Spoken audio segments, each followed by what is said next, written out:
All right, welcome to the September board meeting. Can everyone rise for the Pledge of Allegiance?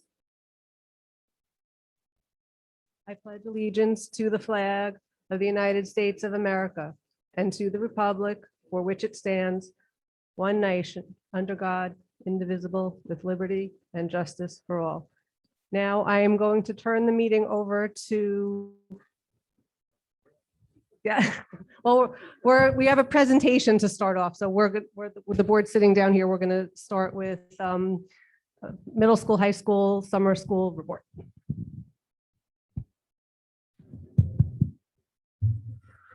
Good evening, everyone. I'm Dave Cohen. I'm the principal of the high school, and I'm going to be joined by Don Gately and Katie Barrett tonight. And we have the amazing privilege of being able to talk to you about what was a very new and very unique program to Jericho this past summer. And it was our Jericho Middle School and High School Summer Program. And during this presentation, you're going to hear a lot about why did we need to create a summer program that never existed before. You're going to hear about the types of students that were in the program.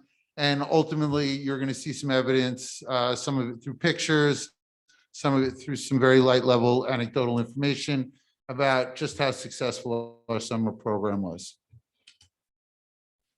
Thanks, Dave. I think that through the pandemic, whether you're talking about pandemic 1.0, 2.0, I'm calling this pandemic 3.0, students' concerns about students' performance and their well-being, whether it's their academic progress or their social emotional development, have been both well documented and well publicized. So it's definitely a responsibility that we've taken seriously to look at our kids' academic and social emotional progress. So we have had anecdotal evidence through our interactions with kids, whether it was through our wellness days and in other venues, that they certainly were in need of both academic support and opportunities to strengthen those connections to the school, to adults, and to strengthen their engagement. We're very grateful for the support of the Board of Education for their overwhelming support for the program. And the funding for the program was, as I understand it, I think largely provided through the CARISA grant, which stands for the Coronavirus Response and Relief Supplemental Appropriations Act, something not a lot of people know.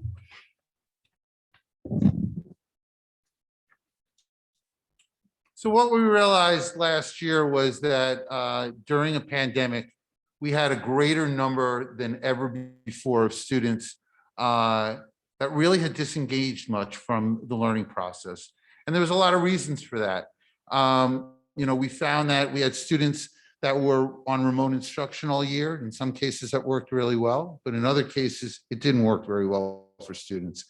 And while we constantly were trying to figure out how to get those students to be as successful as they previously had been, we found that there were more struggles than we had experienced in the past. So there were a number of ways that we selected students who received invites into our summer program. In some cases, it was based on the recommendations of members of our PPS staff, our counselors, social workers, psychologists in both schools. In addition, there were teachers that certainly had raised the issue and conversation about students that they felt weren't meeting their typical levels of performance. And we also found that there was our typical processes in our school that we go through every year to identify students that may not be performing quite at their typical level. So that includes things that we call child study teams.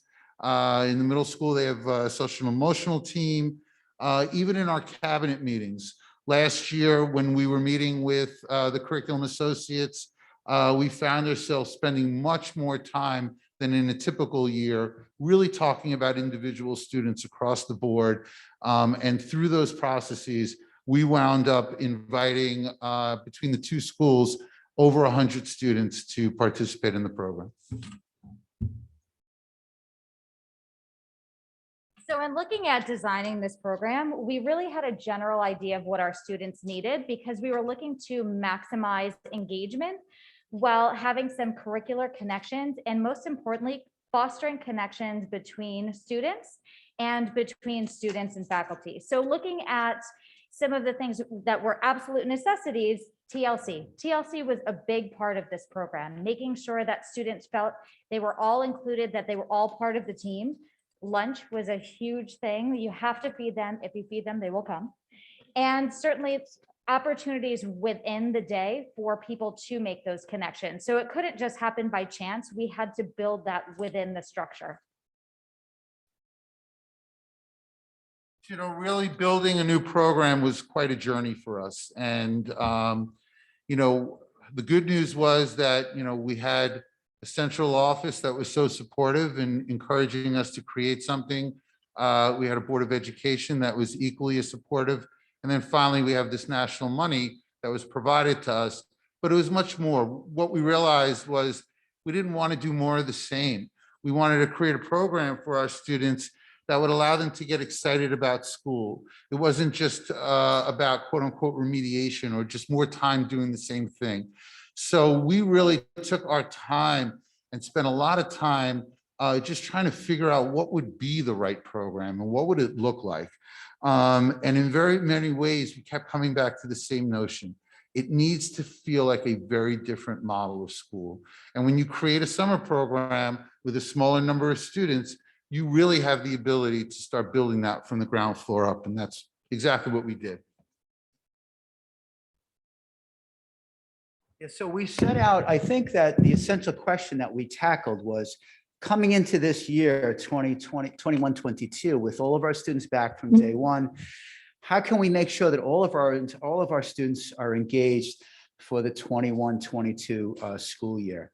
At this point, we looped in the staff and we identified folks who would join us from all of the disciplines, including the so-called encore areas like PE, technology, family and consumer sciences, and art. We knew this was going to be important because, as Dave and Katie will talk about, it was going to be a sort of interdisciplinary approach. Really grateful to the staff. I think like everything in Jericho that succeeds, it's because of the amazing people here and how much they put both their knowledge, their expertise, their experience, put their heart into it. And they made amazing connections to kids. We had an administrative intern who acted as our summer school principal this year. Jenny Engel joined us. Jenny, I wonder if you just wouldn't mind just sharing your experiences really quickly with us. Hello, everyone. Good evening.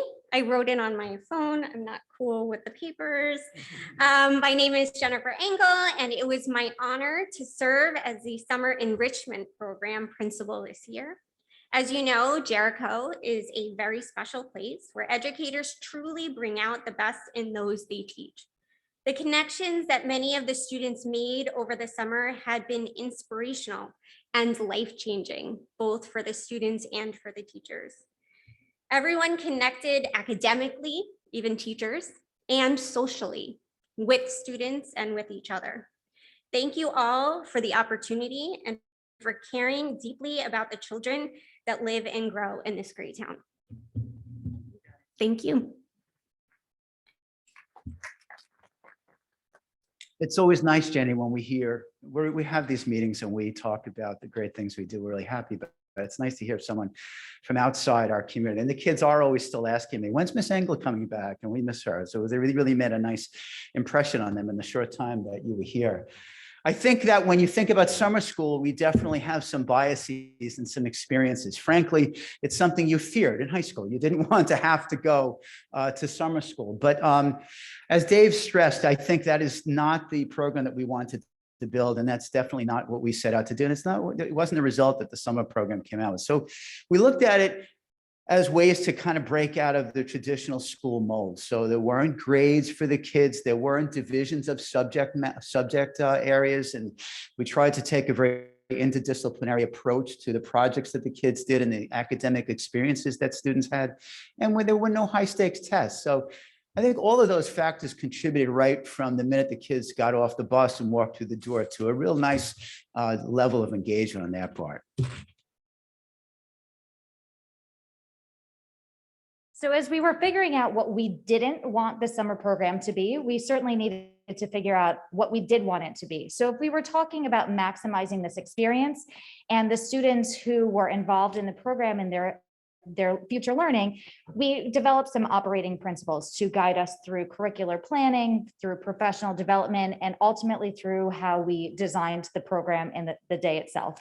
So our operating principles, it needed to be fun and engaging. When you're asking students to give up a day to sleep in, sit outside in the sun, go to the pool, go to the beach, you have to make it a program that students enjoy coming to. We focused on project-based learning so that students were making curricular connections and interdisciplinary connections, learning while doing something that made the program different than what a traditional summer school program would be. And we'll talk a little bit more about that. We did focus a lot on individualization. So not every student who came to the program needed the exact same experience. So we found ways to individualize what each student participated in during the day that would make them excited, that would continue their learning and foster their growth. We really did focus on the team building approach because collaboration is crucial to learning. That's why students are excited to come to school. That's why they're excited to continue learning and growing with each other, whether or not they're inside the classroom. Fostering collaboration is a great way to facilitate continued learning throughout their life. And lastly, professional development was crucial. So if we were going to design a totally new program, we needed to provide time for the teachers to figure out how to maximize that time in the classroom, how to design the projects. So professional development was a large component of designing this program. Thanks, Katie. And, the next thing that we realized is the success of any system in any program is how you structure it. So actually, Katie, if you can move right on to the next slide, let me walk you through a little bit about what you're looking at. This is essentially the schedule of a day and what it looked like during the summer program. And we realized there were core blocks, and this was in working with the summer staff, we came up with this. First and foremost, there was a STEM block that included math, science, technology. We had a humanities block, English, social studies, the arts. And then there were also opportunities for students to engage in physical education activities as well as FACS activities. So we had students that were cooking on a regular basis. And it was actually, quite frankly, one of the highlights of the summer for many of our students. We also provided a time in the day where we had selective activities. This was downtime where students were able to engage and choose in the activities that staff members had created. In some cases, we had students that were really interested in spending more time at the basketball court, but in other cases, we had students that were doing things like tie-dyeing or exploring other types of creative and artistic talents that they had. And then we ultimately realized that one of the essential times in the day was going to be our RP circles. So you certainly have heard a lot coming out of our schools in the last few years around restorative practice and our mindfulness approach and our focus on social emotional learning. But we realized that working with our students in the summer program, this was maybe more critical than any other component in the program. And they met every day. And it became a central home base that our students look forward to. And quite frankly, our staff did as well. And then finally, Katie talked about lunch. And while it's easy to say, we had lunch. Well, we had family time. We started every single day with the students coming into the Sam Springer gym and finding comfort in either working together or finding some solace alone. But every staff member was there to be able to greet them, to be able to spend time with them. The same was true during lunch, and the same was true at the end of the day before students got on their buses. So it was really this structure that allowed us to be so successful. Yeah, so I think, Katie, we have some photos just to put a face on some of what we've been talking about. You can see here the kids swam in the pool every day if they wanted to. They played games. Sometimes they play games with each other. They involved the teachers. You could see this kid made a hat. They had fun outdoor games too. They played can jam, spike ball, cornhole. It was so much fun. Here you see some of the photos of students working together. I'd like to particularly highlight the one in the center. We worked really closely at building admins, curriculum associates, and the faculty to create really interesting projects that students would be excited about, how it incorporated different subject areas. So the photo in the center, students designed small boats, built them, and had races at the end of the summer using a large fan. And this large rectangle is actually filled with water. So they all watched their boat races and they got a prize for the winner at the end. So one of our organizing principles that Katie talked about was individualization. And, these pictures highlight that we made sure that we had a ratio of staff to students so that there could always be the opportunity for a personalized approach. So it was often and every day that you saw staff members that were working one-on-one with students throughout the summer. Sometimes it was just to make that connection. Sometimes it was because that student might have been dealing with a challenging issue within their life. So, these pictures really highlight that. And even our superintendent came out and was cooking for our kids during the summer. It was one of the highlights. Actually, everyone from the central office team came out. We had a barbecue, and it just added to that individual attention that we provided. Katie, just stay on that slide for a second, because when I talked about staff, I actually forgot to say that we had both of our social workers, Aisha and Ray, were involved with the program. So they really help with individualization and attending to kids, developmental needs. And there was a unique focus on team building as well. So kids learned about interaction and developmental strategies and social emotional literacy. I also spoke about the professional development opportunity in advance of the program. So we did have time for teachers, to collaborate together before the school year ended, to look at the list of students, to figure out what would be really interesting to the students, to make some connections. And while they were designing these interdisciplinary projects, they had time to figure out what materials would be best, what would work best on the timeline. So they were really planning ahead for the 16 days of the summer program that we had.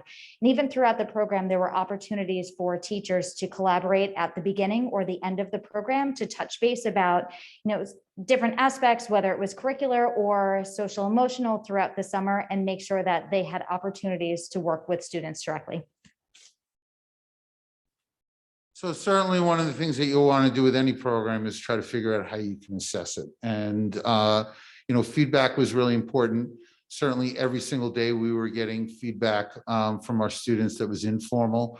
And some of it was as detailed as getting kids that were not finding their way into school on a regular basis last year, showing up each and every day over the summer, seeing them engaging in the activities, seeing the smiles on their face and the joy from students that some of us struggled in working with their parents to get them to fully engage in their classes throughout last school year.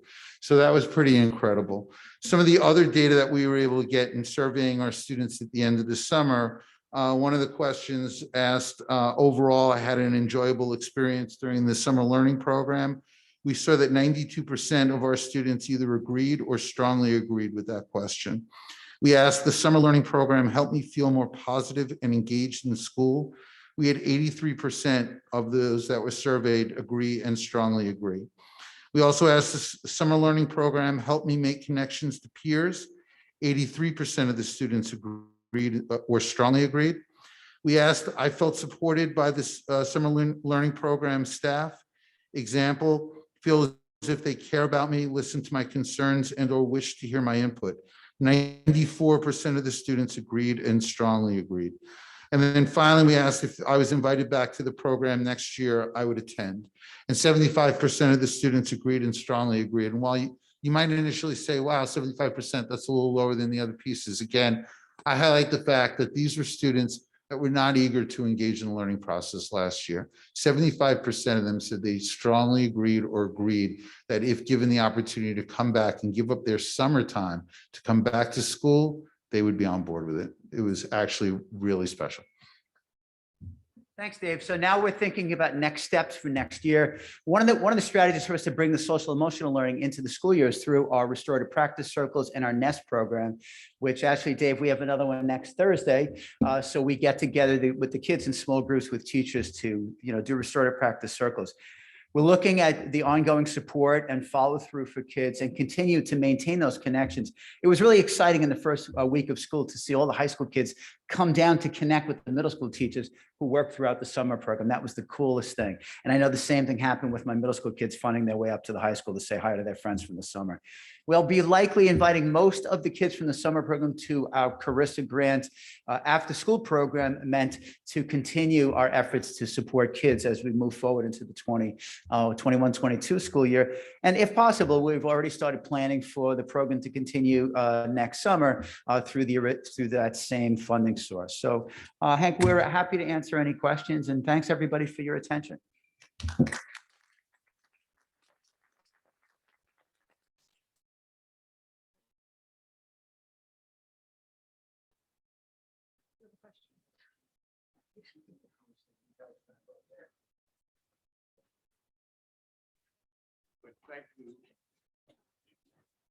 Thank you for that presentation. Again, I can't say enough positive about the feedback that we heard from our students who participated.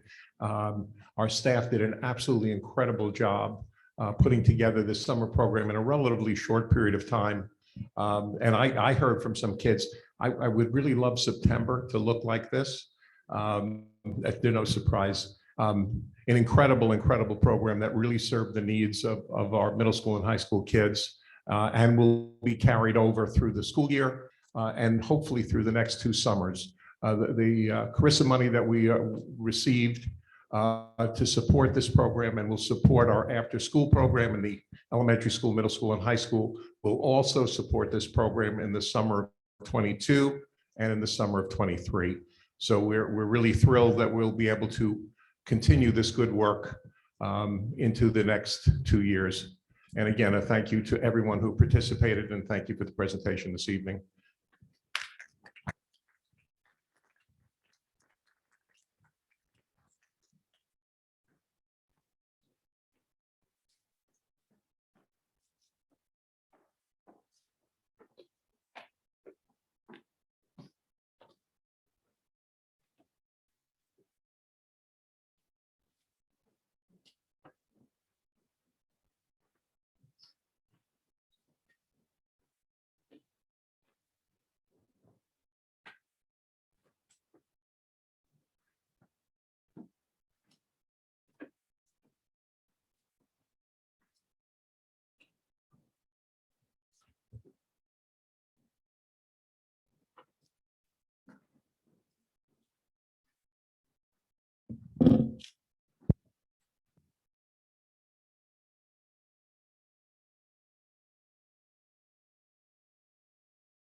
Should I leave my mask? I don't know if I should leave my mask on. Okay, welcome again to our September board meeting. This is one of the best parts of the September meeting is that we get to welcome our new staff. So can everyone who is a new staff member for this year, please stand up so we can recognize you.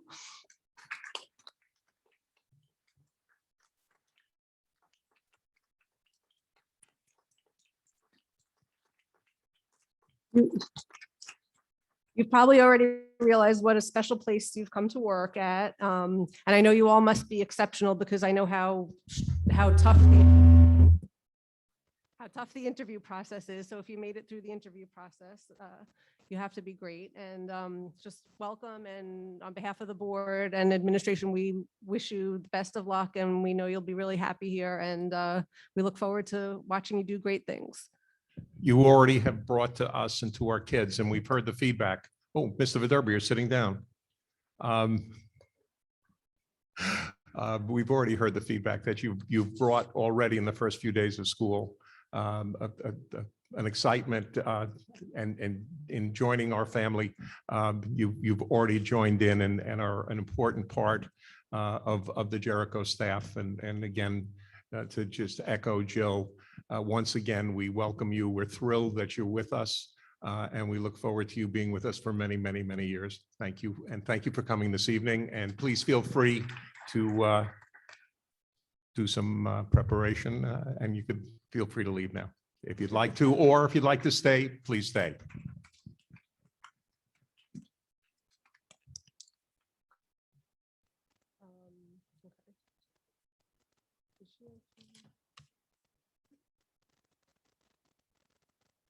Okay, now we're going to do the middle school student council report. Adam Cohen, please come to the podium.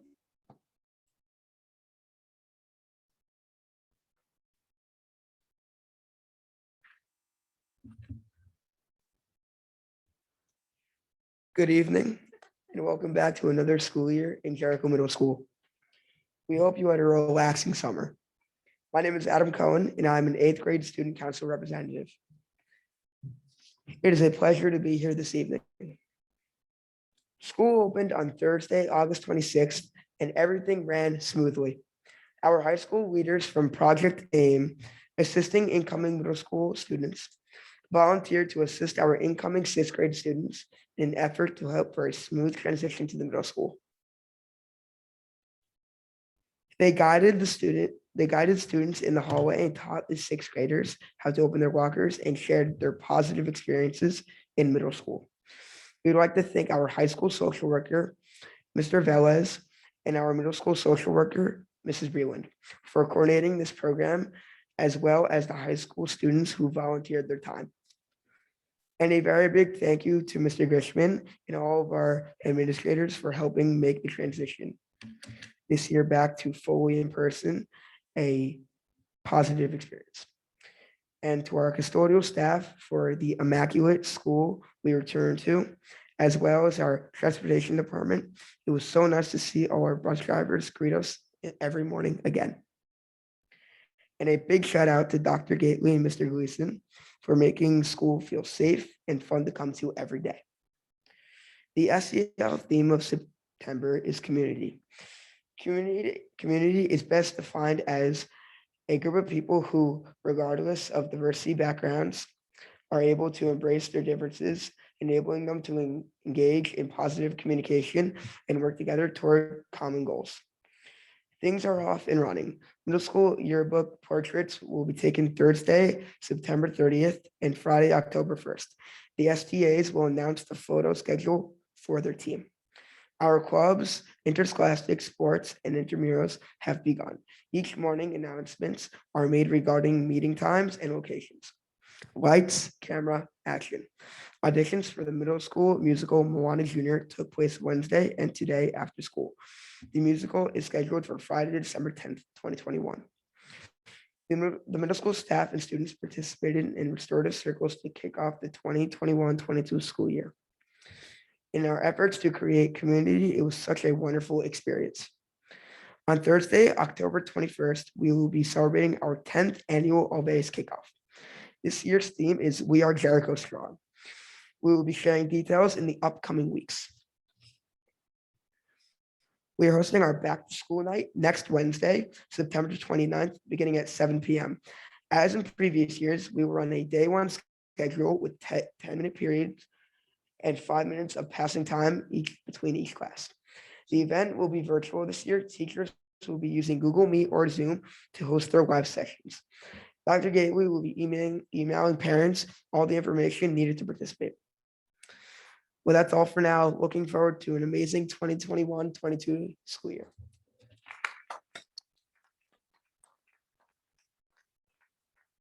Thank you, Adam. Now for the high school student council report, Sarah and Corinne.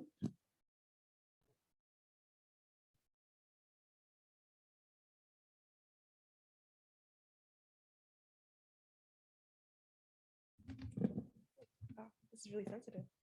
Oh, okay. Hi, good evening to Mr. Grishman, administration, board members, and the entire Jericho community. My name is Sarah Chan. And I'm Corinne Spinagaitis, and we are so honored to be the student council presidents for the 2021 to 2022 school year. So over the next year, we hope to further the conversation of mental health within the competitive Jericho atmosphere with an expansion of the nest periods that were started last year, as well as boost school spirit with New Spirit Day ideas. We want to foster an environment of learning, supporting, and empathizing. And better connect with our teachers, administrators, students, and parents. So simply, we just want to act as the best facilitators between the students, the administration, to better the Jericho community. We are about to start our homecoming festivities. This week has been the start of the annual Spirit Week, and it has been so amazing seeing everyone in person and dressing up. Tomorrow, we have our first pep rally parade, where all of the varsity sports teams will be cheered on by their fellow students around the halls. The spirit doesn't stop there, because at night, students will be able to enjoy our homecoming carnival-style games and desserts from 7 p.m. to 9 p.m., only open to current Jericho High School students. On Saturday, the carnival will be open to the entire Jericho community. We hope to see you all there supporting our sports teams, playing games, and of course, enjoying the delicious carnival food. There will also be clubs fundraising at their respective activity booths, so there will be fun for everyone. Saturday's carnival will be open from 10 a.m. to 3 p.m. So thank you again, and we cannot wait to continue working with all of you. Thank you. Have a great day.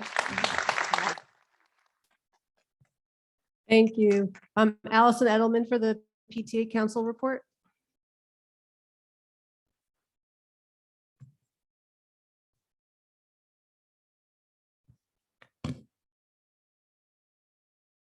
Good evening, everyone.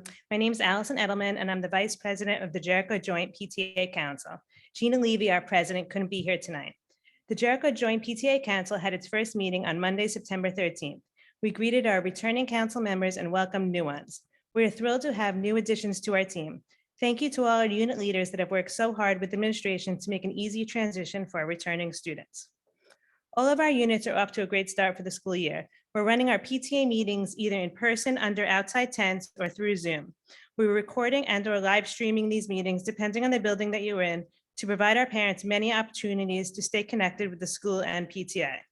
We're very happy that our kids are in person this year and back to a routine. We agree with our school administration that in-person learning is the right decision for our children to achieve academic success, stay focused and connected. Our students are happy and excited to be engaged in school again. Each of our PTA units are striving for 100% membership. We are searching for new ways to increase PTA involvement at all unit levels. If you have any ideas, suggestions, or concerns, please contact the officers of your school's PTA. This coming weekend is our homecoming. This will be a community-wide event and one that we're looking forward to. Administration, staff, students, and parents have come together to provide a safe and fun event for our whole community. There will be games, prizes, food trucks, varsity games, and more this Friday and Saturday. Please come and bring all your family and friends. It's going to be a great time. Our back-to-school nights, some of which have already taken place, are being held virtually this year for the safety of everyone involved. This format proved to be very effective last year and one of the silver linings of the pandemic. All of our PTA units have many activities and fundraisers in the work. Our elementary schools all held outdoor welcome back picnics this year, and were very successful and provided our community a safe place to mingle, socialize, and get together. We look forward to what's in store in the coming months. Our next PTA Council meeting will be held on Monday, October 4th. Our next joint open council will be on Monday, October 15th at 9:30. We will advise you as time gets closer whether this will be in person or on Zoom. Our PTAs cannot work alone. We're very appreciative of all the help and support we receive from our Board of Education, administrators, staff, and we thank you so much. We're grateful for all your hard work, efforts, and energy that go into the many hours that you give to our school community, especially during these times when COVID provides many obstacles and safety is our #1 priority. You always do what is best interest and safety for our students, families, staff, PTA, and community, no matter how trying and difficult things get.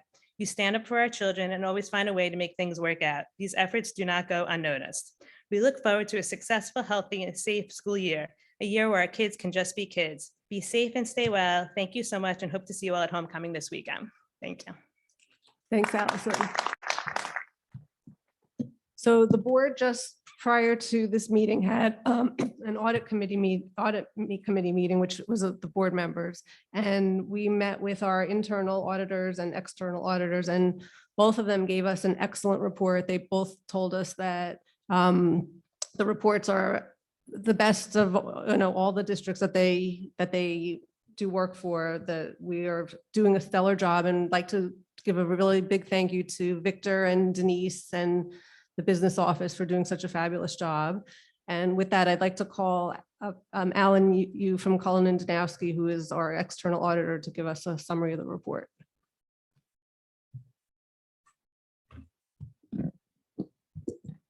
Thank you. Good evening. My name is Alan Yu. I am one of the audit partners of the firm Cullen Danowski. My firm was appointed by the Board of Education to perform the annual external audit of your school district's financial statements as required by New York State law. We have completed our audit for the fiscal year ended June 30, 2021. And as Mrs. Cicerone mentioned earlier, I have met with the audit committee earlier and went over the results of our audit.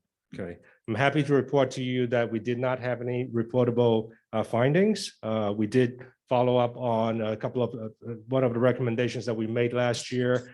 We have gone over the results with those about those recommendations with the district management, district administration, as well as the school board. Overall, the district remains in excellent financial health. For the fiscal year ended June 30, 2021, the total fund balance of the general fund ended at about $56.6 million. That includes the restricted reserves funds, the several restricted reserve funds that your district does have. The district has continued to utilize some of these restricted reserve funds towards paying for expenditures. And because of the excellent financial health, we also saw the district increasing the amount of fund balance utilized to keep the property tax levy for the 21-22 fiscal year at the same level of the 2021 fiscal year. And again, financially, district is in excellent health, and you have a AA1 credit rating from Moody's, and that speaks to the strength of your school district's fiscal health. And overall, we did not have any reportable findings about your district's internal controls over financial reporting. And the recommendations that we have are relatively insignificant or minor with regard to the overall financial statements of the school district. So I'd like to thank Mr. Emmanuel, your district treasurer, Denise Gillis, as well as Mr. Wishman, and everybody within the business office in the district that helped us complete the audit on time. The audit is due to the State Education Department by October 15th. We are well ahead of that schedule, and we will be able to submit the report on time. Any questions?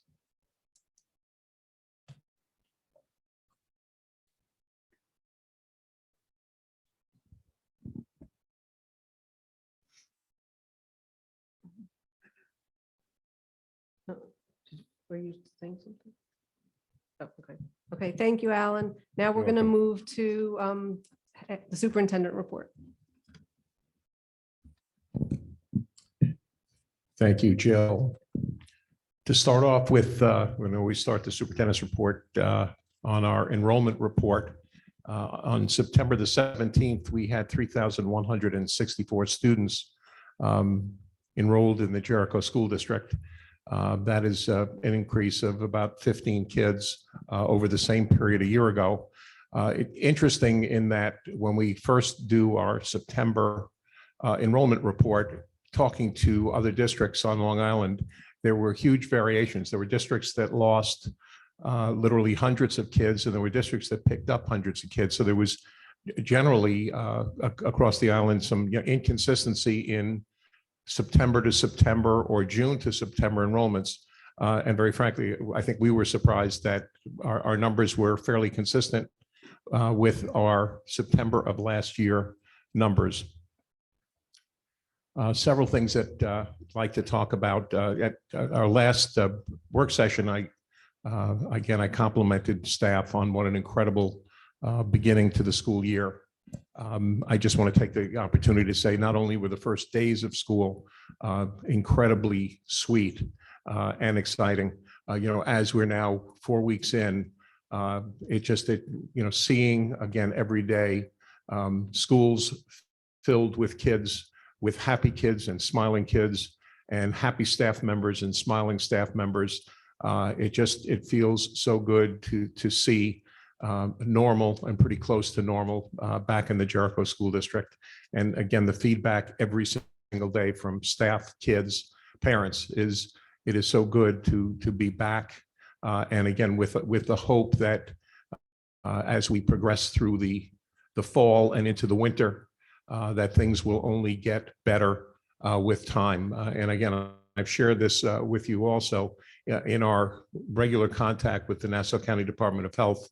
We keep on hearing from them that they are very optimistic about Nassau County. Now, although infection numbers appear to be increasing, they are extremely optimistic that more members of the Nassau County community are becoming vaccinated.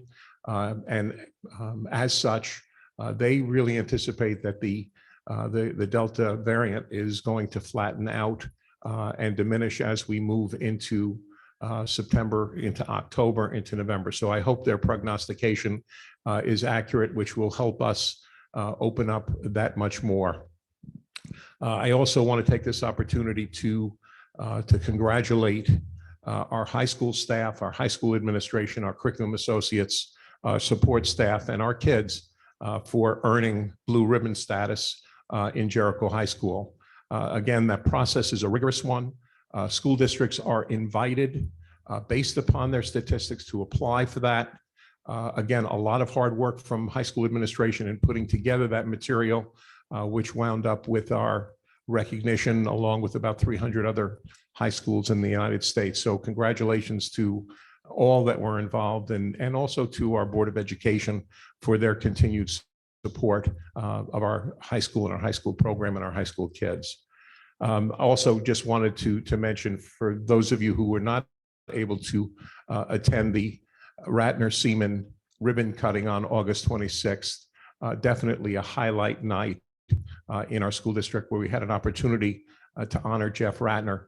And it was, again, one of those incredible feel-good nights. And that ceremony, Denise, is put on our website. So please feel free to take a look at that. Let me talk a little bit briefly about COVID. Again, I will share with you that our community infection rate continues to be one of the lowest in the county. There are rates that are put out by zip code and in fact by community. Our infection rates, our community infection rates has varied between the very lowest in Nassau County to about the 5th lowest in Nassau County. So our community has really done an excellent job in containing the COVID virus, again, by adhering to, I believe, masking and adhering to vaccinations. Again, with certain degree of discomfort, I report to you that all of last year and up until today, this year, we have had no in-district infections, no kid-to-kid infections, no kid-to-adult or adult-to-kid. So all of the infections that we've had so far this year have been external. Again, in terms of family and family infection, which has brought us to share with you. We have a case today in the high school. The number of kids that we've quarantined has so far been minimal. I just was a superintendent's meeting yesterday morning where a school district in Nassau County reported that they currently had 98 kids on quarantine. So we are doing well. And again, I congratulate our community and our staff for doing everything possible. Just briefly talking about vaccinations, our staff has done an excellent job in getting vaccinated, as has our student population. Our kids who are age 12 to 18 have also at very high numbers gotten vaccinated. The school district, in compliance with the governor's mandate for vaccination or weekly testing, we have contracted with a testing agency. So you may have seen a van in the front circle that will be here every Tuesday. And I assure our community and our staff that everyone who is working in our school district or contracted to work in our school district has either been vaccinated or has tested negative within the last 7 days. And again, I think that will continue to protect us, protect our staff, and protect our kids. We continue to, as every school district in New York State, continue to follow the indoor masking requirement. And I would share with you that we got a communication this morning from the New York State Public High School Athletic Association informing us that as we progress from the fall season into the winter season, that the masking requirement will be in effect. And they are excluding the terminology that existed last year, which said as tolerated. So there were sports that took place high-risk sports, regular sports that took place last winter where there was some flexibility in the wearing of masks. From the mandate that we received this morning, there will be no flexibility. So any indoor sport, and again, as we move into winter athletics, as we move into basketball and wrestling, there will be no exclusion. Everyone indoors, students, coaches, and officials will be masked. On that regard, we've been asked, what is the status of outside groups coming into Jericho to use our facilities? We have a long standing relationship with the Jericho Athletic Association, and I wanted this evening to recommend to the board that we issue permits to the Jericho Athletic Association with the understanding that they will adhere to all the rules and regulations that exist in terms of masking while in our buildings. With that, the other group that has filed for and is asking for us to review is I believe we have 2 men's leagues that play basketball in our district as well. And again, I would recommend that the board give us the go-ahead to issue those permits with the understanding that, again, the full mandates of the New York State Department of Health will be met by any group that's in our building. Yeah, please.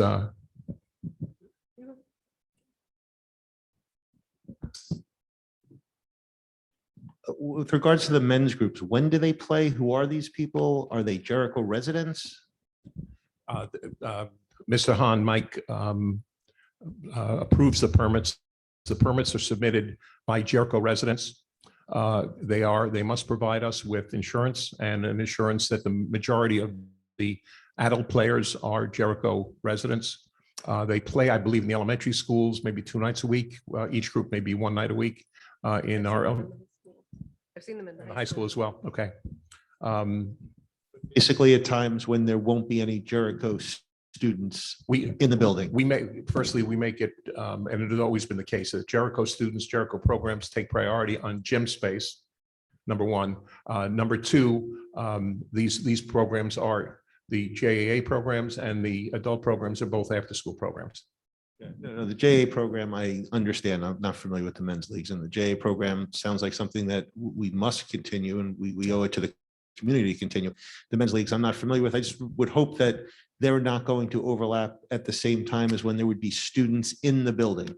There will be no kid overlap except in terms of evening programs. For example, on Monday nights, we have jazz band in the high school, and then there might be a program going on in the gym. But I think there may be a time where there's like a varsity team practicing in a gym there's a few courts, so they could be on a different court at the same time. So Sam, there could be overlap with our athletic programs. Again, our athletic programs take precedence, but if there's availability, it could be a JA activity or a men's basketball league activity.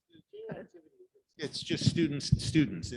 That's correct. It's something that I think we need to continue to support. If you're bringing in, again, it goes back to our conversation from earlier in the month where we're bringing in adults who wouldn't normally be in the building.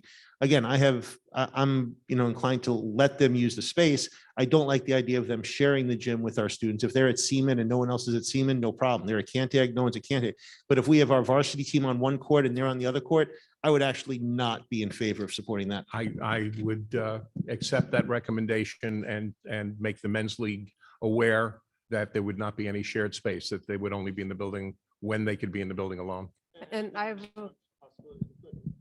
a further question on that. I know that the JAA will be very diligent about making sure that the rules are followed. Like, is there a way to make sure that the men's league, that they wear the masks? We will check in with our buildings and ground staff to make sure that all rules and regulations are closely adhered to.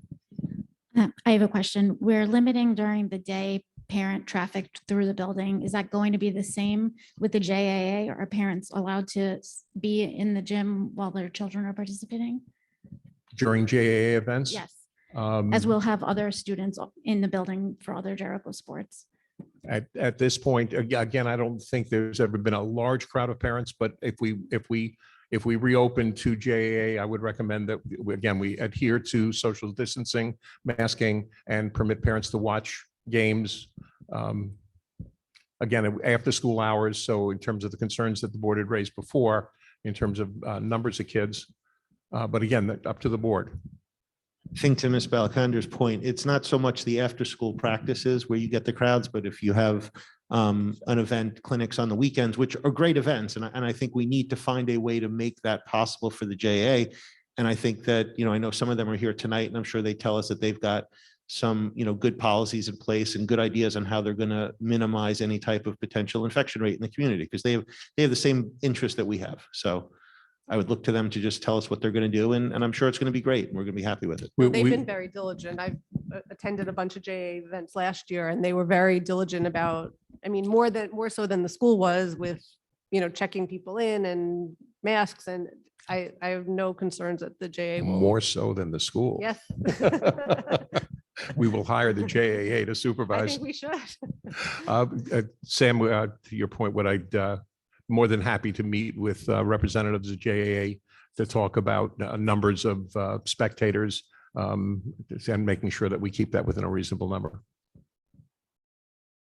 So I guess what I'm hearing is go to it. Go to it. You need a formal vote, or? I'm good.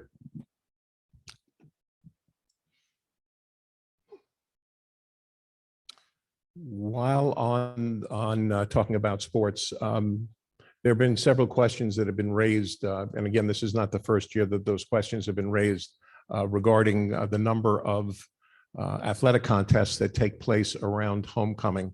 And I know that has been a challenge for John. John, I wonder whether you could just, give us a kind of a 1-minute thumbnail in terms of how you schedule our varsity events, JV events, et cetera, around homecoming and some of the challenges that you need to deal with in that area.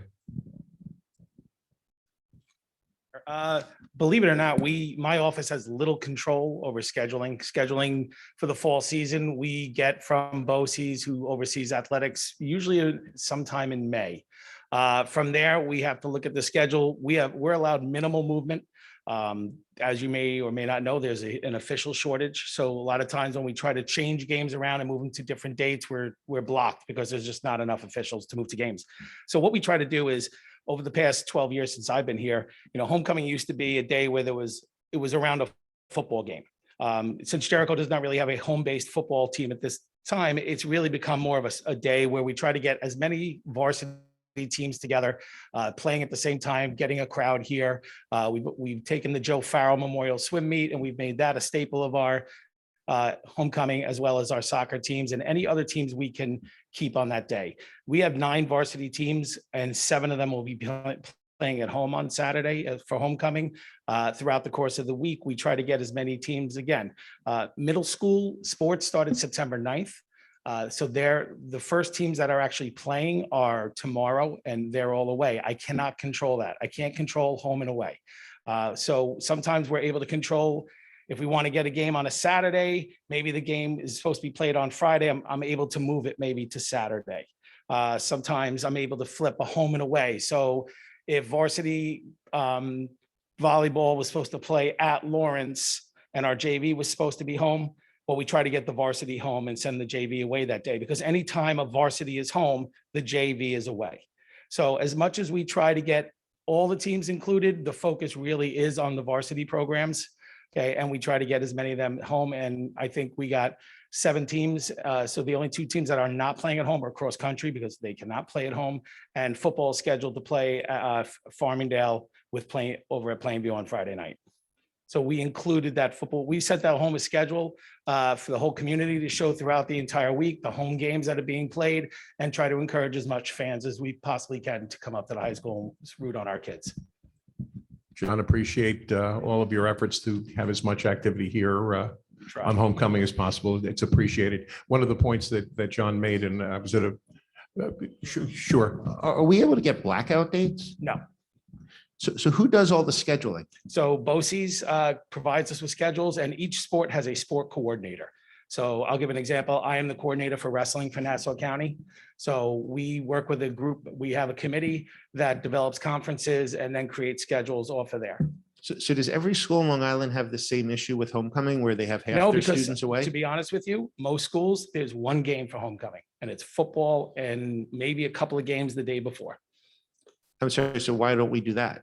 because we haven't had a varsity football team here in many years. But And we now do it that we around are, soccer then, don't we? we try, but sometimes we're just not able to control the schedule enough to keep them home. So we have been the last couple of years. So boys soccer is here, girls soccer is here, along with badminton, tennis, swimming, and I'm missing one somewhere. Wait, did we, And but did the we boys and choose girls volleyball homecoming teams. first, or did we get the schedule, then we said, oh, this is a good day for homecoming, or we chose homecoming and then we went to BOCES and said, It's a little both. We can't go to BOCES and say, hey, this is our homecoming day. You have to give me all my games home that day. It doesn't work that way. so I'm confused, how do the other schools have it so that they just have a football game that They day? get and their no other football sports? schedule and then they say, okay, that's our homecoming day. And but do their other teams go and play, or those other teams aren't playing those days? I don't think it's really a concern in other districts. They really focus on that one football game. And if there are other games, they try. Before I was in Jericho, I was at Sachem. I tried to get as many home games as I could. Okay, and then when I came here, I did the same thing. So even with a year in advance, there's no way to coordinate It's- this better so that there's actually students at homecoming? I think we have 7 home varsity games. I don't know how much more we possibly could have. Okay. Nassau BOCES schedules, again, all of the athletic events.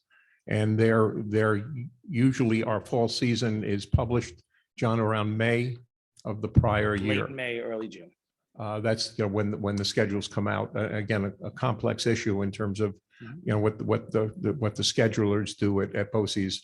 There have been, over the years, there are issues, and to John's point, in terms of swapping games, there have been several issues where the schedulers, are dealing with so many variables that they really have said to the athletic directors, guys, we can't switch. It messes up. Now added onto that is there's been a shortage of officials over the last 2 or 3 years in terms of the numbers of officials that are available on any given day. So, on a Saturday morning or a Saturday afternoon, there's a smaller pool of officials. And again, I know the Officials Association has reached out to college kids trying to increase those numbers. One of the concerns, I was at a meeting actually this morning also, where one of the concerns is that we are saying to our officials, you must adhere to the vaccination or testing rule. And the feedback that we heard back from the Officials Association is, guys, you're going to lose more officials by putting that in place. And basically what we've said to the Officials Association is, we have no choice. That's a mandate from the governor. And if you're in our gym, if you're on our field, you are either vaccinated or tested within the last week. So I'm also concerned as we go through the fall and into the winter season, especially where there's more interscholastic activities tighter together, that we may have some problems with scheduling and with officials. I fully appreciate it's not an easy problem to solve, and perhaps it's one that just isn't solvable. But for the last few years, and look, I wasn't here 20 or 30 years ago when I'm told homecoming was a very big event. It's not a big event, and I think one of the reasons is you just don't have people who are either available to show up or do show up. And if that's something we're willing to accept, and that's something we're going to have to be willing to accept. But even tomorrow, where the PTA and the student government went and created a carnival dedicated to the middle schoolers from 2 to 4, we still have an away, middle school football game. We still have practices for all the teams. So it's sort of undermining the ability to generate that school cohesiveness, which what we keep hearing people talk about. All middle school practices were canceled for tomorrow, and all athletes on those teams, their buses aren't leaving till 3:30. So from 2 to 3, they'll be able to go to the carnival. Great. That is, I know a bunch of middle schoolers who did not know that. So All the coaches told the kids, no practice, go to the carnival. And again, John, thank you for that. And the priority is to do the best job we can to get as many kids here on homecoming. It has definitely been a challenge for us for the last 5, 7, 10 years in terms of generating a large crowd. One of the ways that in the past that we've been able to generate a crowd is back when we brought rides in. And that generated a large crowd. However, we had definite liability issues in terms of bringing some of the carny rides in and some of the people that work the carny rides. But when we stopped bringing the carnival rides in, our attendance probably dropped off by I don't know, half. Where again, we continue to review, what are some strategies to have more activities here to get more kids involved in our Saturday homecoming activities. John, thank you. Hank, while we're on sports, do you mind if I bring something up? So I definitely value sports, and I think it's a really important part of our school and our community. One point I want to bring up that I do feel scheduling any kind of sports during any kind of holiday, specifically a holiday when school is closed on that day, I think that it's wrong, and I think we need to rethink this because I think it affects many families, and we don't want, even though it's an optional, whether it's a game or a practice, I think that many families feel it's just unfair.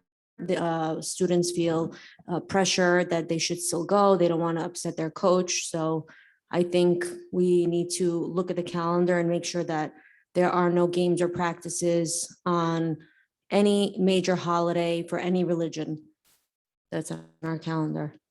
I don't know how the other board members feel, but I know that there was a game for football on the eve of Yom Kippur, on the tail end of Yom Kippur, which did, affect many families. So I think we need to rethink this. We can take a look at that. And again, I think what we historically have done with Yom Kippur and with some other holidays as well is that there's been no practice on those days. And again, purposely, I think on Yom Kippur, the practice was made at 8 p.m. So that it was after sunset, and also that it was voluntary. And I think, John, we do a fair number of practices through the year based upon Holy Thursday, Good Friday, where practices are voluntary. Those dates are blacked out as far as games. We don't have games on major holidays, but we do practice. And as always, with any religious holiday, it is optional, and there is no pressure. No kids have ever been benched or anything or lost playing time because they were celebrating a specific holiday. How many holidays do we black out for, John? For games, probably 5. Okay, thank you. We'll continue. We'll look at that. Yes, but also, starting practice at 8 p.m. when a holiday finished at 7:43 p.m. I just don't see how it fits into, our community. I mean, it should just not be there. So it's not like it ended at 5 p.m. and it gives families a considerable amount of time to get themselves together after a holiday and get themselves to practice. I think it was not fair. It was not right. Jen, I think that I understand your point and I don't disagree, except that we have a team with Plainview. And if we didn't allow our kids to attend the practice, I think we would have had more kids that were upset that we didn't let them go to practice than kids that had to miss it. And there really is no penalty, benching. It's completely optional. So, to punish everyone else when it's not our team. It's a joint team, but it wasn't. If we're our closing fault. school on a day because of a holiday, then I don't think it's unfair to say you don't have sports on that day either. We don't have a school and on a Yom Kippur, and not everyone in this community is Jewish, and it could apply to any other religion.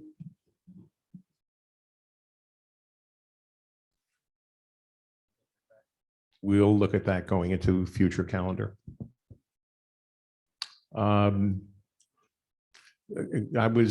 Question was raised, several folks raised the question about the status of our high school testing calendar. That's been an issue that has been discussed for many years. There is a testing calendar in the high school that does exist, and that is adhered to probably to a very large percentage of time.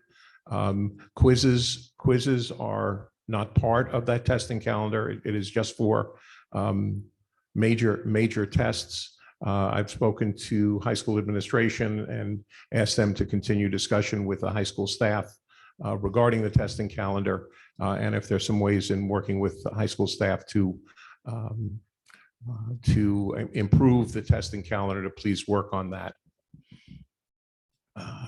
The last item I have is. Well, Mr. Superintendent, in Yes. relation to that, what Mrs. Wartnoff was talking about, it's my understanding that I received emails from several parents talking about tests being given on Friday. Again, similar to Mrs. Wartnoff's point, whether it's Yom Kippur, whether it's Eid, whether it's Chinese New Year, those days should be blacked out for tests. Those days are blacked out for tests and should be blacked out for tests. Friday after Yom Kippur, there should have been no homework or no test given. I got probably the same emails, Sam, that you did. High school administration followed up on that.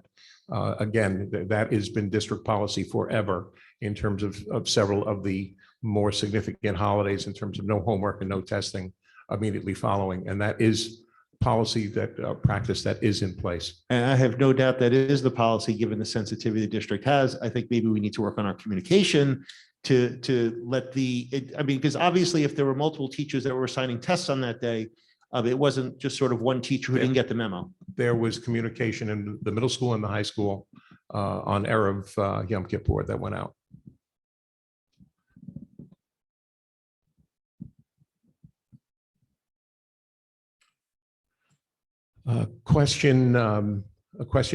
Several questions have been raised around board policy and board policy review. During last spring, I know there were discussions with the board with the suggestion that we look back at our policy review schedule. We currently have a contract with Erie One BOCES with their policy services.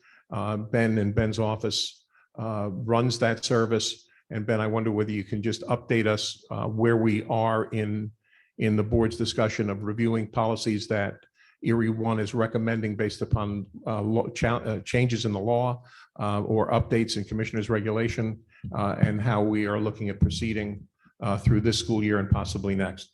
Sure. Just to repeat, we do have a contract with Erie BOCES. They review our policy manual, and we do receive recommended policies every couple of months. In addition, over the last, I guess, 12 to 15 years, we've conducted an entire audit of the entire board policy manual. The latest one was conducted last year. It is complete. I'm recommending that we begin the process of reviewing policies, specifically the 50 policies that Erie has identified from their audit as ones that we really should be paying a little bit closer attention to.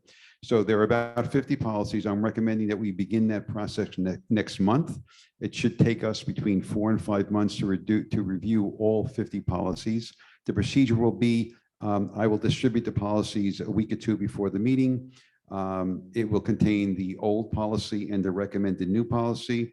I'm in consultation with Chris and his staff about the policies so that by the time we're ready to review them, if there are any questions regarding legal ramifications, Chris will be ready with some suggestions for us. But I'll present you with the old policy and the new one that we're recommending for you. And we'll begin that in October. Hopefully we'll be done with that sometime in February or March. We will continue to receive monthly updates for policies which reflect current law, so that if there's a procedure or a policy or a recommendation that comes out in between our review, that will come up as well. You have a couple of policies tonight that reflect current law. We'll continue to present that to you. And once again, the process is we get the policy for review. Chris reviews it. He will often tweak it a bit before we present it to you formally, and then we'll have a chance to discuss it and change and adjust and renew the policy. That's going to be the process that I recommend. One request, just if you could try to err on the closer to the 2-week heads up rather than the 1-week heads up in terms of getting us the policies to review and the new. Sure, I'll get them to you as quickly as I can. I have them so I can begin the process within a couple of days. How's that? Okay. Thank you.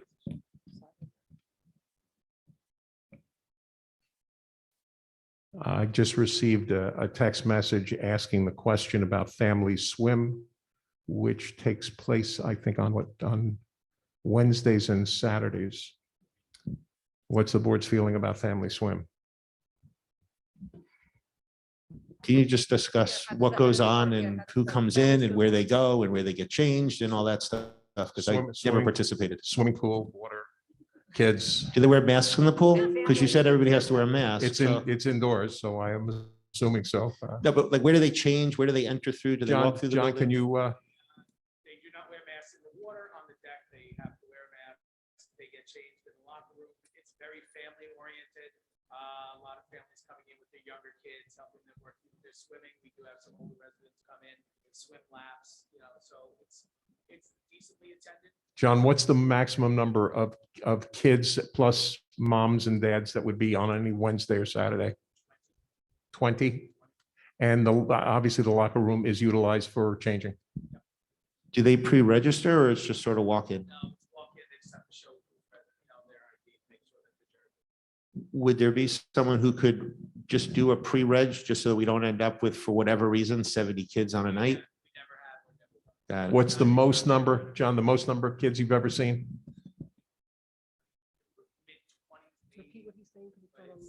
Yeah, John is sharing the most number of kids that he's seen is 20 or 25.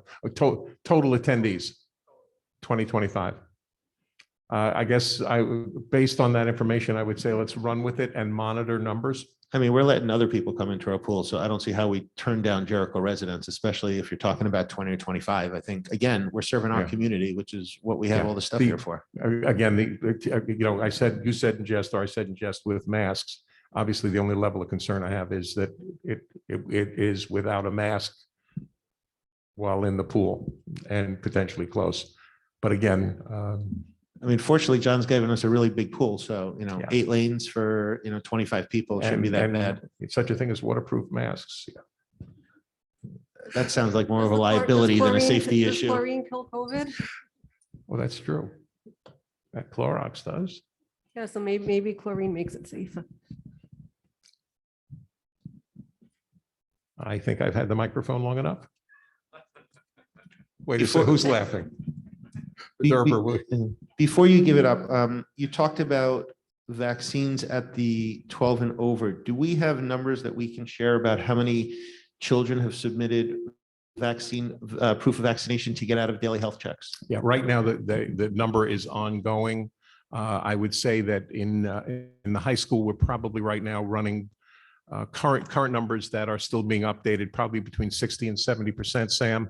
In the middle school, because sixth graders are not eligible and a portion of our seventh graders are not eligible, we're probably running maybe less than half, 40 to 50%. But you think high school, we're approaching 70% in terms of vaccination? And my sense is that over the next week or two, that number will increase as people report. I think people still don't even realize they can do that because, I mean, it's been advertised. I'm not saying we haven't done our best at advertising it, but I still think people don't fully appreciate it. Agreed. So again, I think that number will increase. And again, according to Nassau County Department of Health, we're looking at an approval shortly of kids under 12. And 2 more points. One, we talked about at our last meeting about policy for meetings. We're keeping our policy of no one over a dozen outside the building. At least for this point, there's nothing in infection rates or in transmission that makes you believe we should readdress that at this point. We're comfortable with the 12. We talked a little bit about, do we want to kick that up a little bit? I think we'll wait till one of our October meetings, maybe to suggest, based upon how the first, right now, 4 weeks, the first 6 weeks or 7 or 8 weeks of school goes, we may want to recommend kicking that number up from 12 to 18 or 24. But as of right now, we're comfortable with the 12. Perfect. And the last issue that we talked about last time, dress code, you were putting together a committee with student shared decision-making. Is that something that is, is there a time schedule for that at this point? Or are we going to have a new dress code by the spring? Okay, the high school is working with their shared decision-making committee. So we will ask high school administration to report back to us what the progress is and what the timeline of that is. Thank you.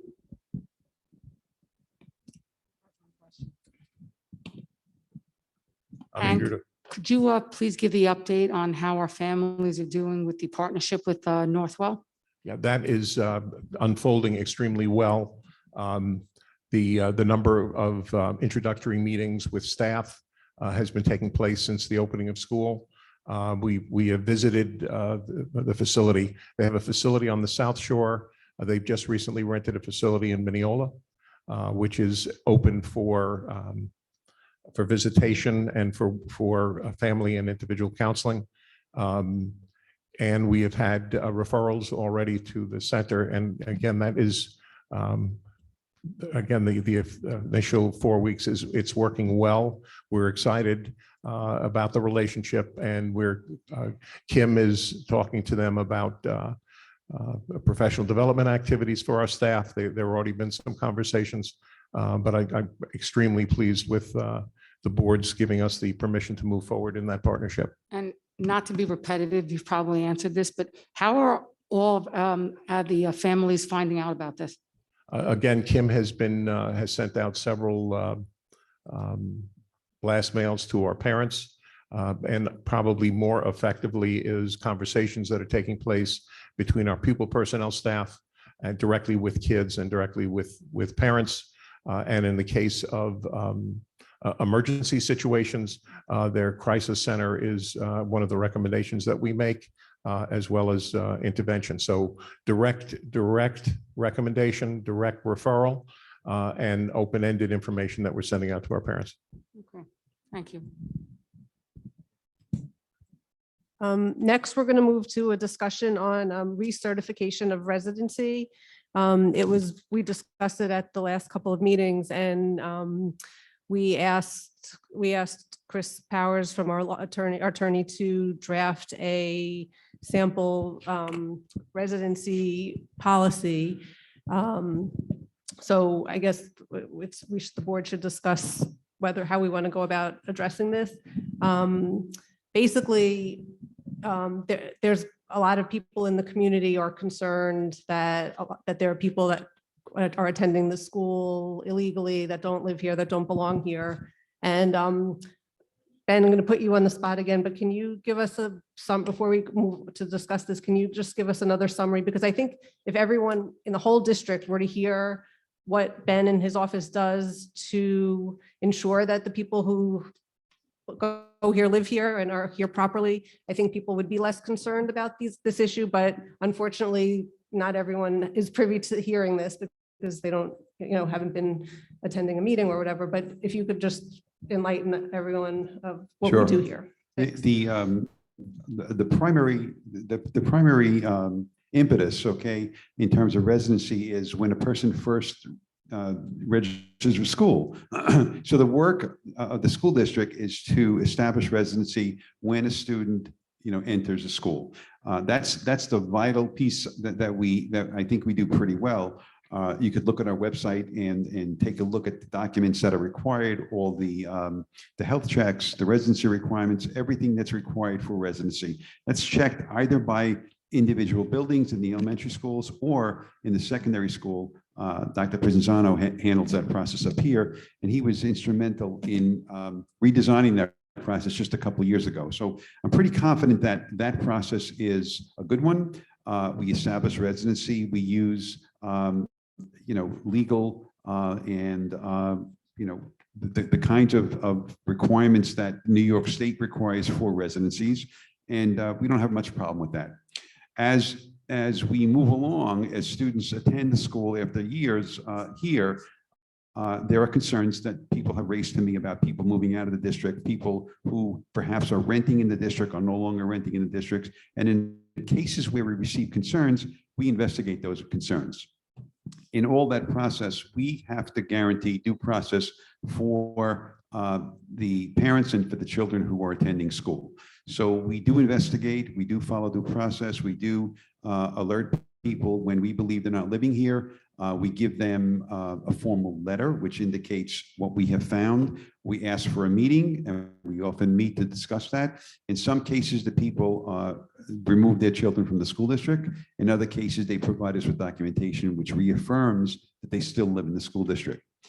In addition, we track a couple of things. One of the things we track are rental properties, only because in many cases, leases are annual events.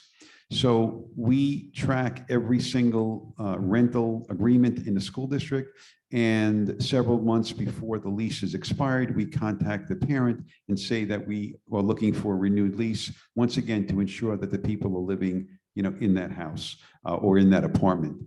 In addition, we look at multiple families living at one address, and that happens in several cases. Once again, we want to be sure that if there's more than one family living at an address, that they are in fact living there. We have to establish that they're living at that address, and if they are, they can attend school here in Jericho. So those are the kinds of things that we look at.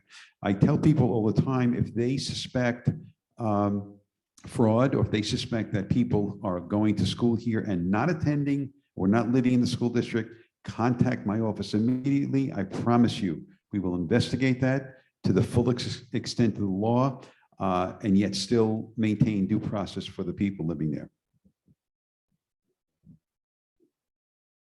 Thank you, Ben. So, so that being said, I think if everyone heard that, they probably would be comfortable that we didn't need to, have people recertify their residency. However, there is a large portion of the community that hasn't been privy to this information and is concerned that there are people going to school here that don't belong. So it's been proposed that we recertify, have people recertify residency at certain times. And it was discussed that we suggested that we would maybe do this as a one-year pilot and see if we were able to find people that were here improperly or not, and then reevaluate after doing it for 1 year, whether it's something we want to make an annual recertification. So does anyone on the board want to comment? And see you. So what we did was we reviewed policy number 7130 in our manual. You have the new policy that we looked at. Chris was good enough to research this and found similar policy in neighboring district. And on page 2 of that policy, 7130, I'll read it so everybody can see that. Effective July 1st, 2022, the school district will require each student to have provided verification of the student's residency in the year prior to the student's, in one case, entrance to middle school, which would be in 5th grade, and entrance to the high school, which would be in 8th grade. What that means is that every student in 5th and 8th grade, beginning in July 2022, will have to recertify residency. We'll develop with this policy, if it's in effect, we'll develop a system whereby we will contact the parents of those students and ask for verification of residency. And the verification in the residency is the same verification that we ask when the student first registered for school. Now, in many cases, they can simply send it to us. It won't be a difficult process. And I would guess that for the vast majority of cases, it's simply a matter of finding whatever the proof was, sending it to us, and us checking it off. I don't see it as a big issue, quite frankly. I know we also had, I think, some discussion in terms of, are we talking about, July 1, 2022, or, is there another date that we want to consider, January 1st, 2022? I don't know whether, just functionally, whether that matters to us. We can put a process in place upon the board's suggestion. And again, I could see it as early as maybe January 1st, or maybe at the conclusion of the school year, but before the opening of the coming school year. But we could make either work. I think Chris had pointed out that we needed to have sufficient notice. So Sure. it sounds like the year end is. Exactly. So there are actually 2 issues before the board tonight. The first issue is the original policy of 7130 was a 2-page policy. I looked at it. It is a policy that Ben has been using for many years. It's been in your policy book since 2010. So it's been up and running for 11 years. With an awareness of that policy and also knowing what Ben's office does, we took his procedures and we basically codified in greater detail what Ben's office does. So you will see that there were a number of policies that sent to you for review. Exhibit C was a much more extensive, expanded board policy 7130. So the first issue for the board tonight is, do you want to keep the original policy at 7130, which was bare bones, perfectly appropriate and straightforward, or do you want to add greater detail? I recommended in my cover letter to you that you go with the one in greater detail because it just lets the parents know, here's exactly what we're looking for from you. It basically takes what Ben has been doing and puts them on notice. This is exactly the kind of documentation that we're looking for to justify your son or daughter being a resident here. So that's the first issue. Do you want to go from the 2-page version up to the expanded version? You have complete discretion in doing that. The second issue before the board is whether you're going to go with this re-verification process. So I've added that to the bottom of page 1 in this policy. So we would have to fill in the blank as to when do you want to do that re-verification? Is it in 5th grade and 8th grade? Is it 6th grade, 9th grade? Completely up to you. And then Jill, you made reference to a pilot. There's really no need to call it a pilot program, but the way you do it is basically a test run, which is implemented. I would recommend if you're going to do this, you do it in July of 2022 for the 22-23 school year, because you want to give mom and dad the opportunity to let them know this is a new process that's going to be kicking in. It's somewhat different from what you've been doing here for decades, literally. So let them know, the more notice, the better. So what I would recommend to the board, if you're going to do this, you need not have the word pilot appear here. However, if you were to implement this for the 22-23 school year in the spring of 23, come back, we'll take a look, have Ben weigh in. How did it work? Was it something that was quite effective? Was it the kind of thing we were actually finding that kids were not true residents here? Because you're going to educate every kid that deserves to go to school here, and you're going to give them a great education, but you're not responsible for educating someone that doesn't live here. So the issues before the board tonight is, do you expand the policy to greater detail? Are you going to go with the re-verification, and when do you start it? Chris, can we take that language out of the policy about the recertification, re-verification, and just do a resolution that we want to do it for whatever time by July, July of 22, and Sure. and adopt the new policy without that, and then just do that by resolution? Well, it's a very simple provision that you're adding. It's basically one paragraph. So Right. So then if we decide that we want to go forward with doing it annually, then we could add that. Sure, absolutely. Okay.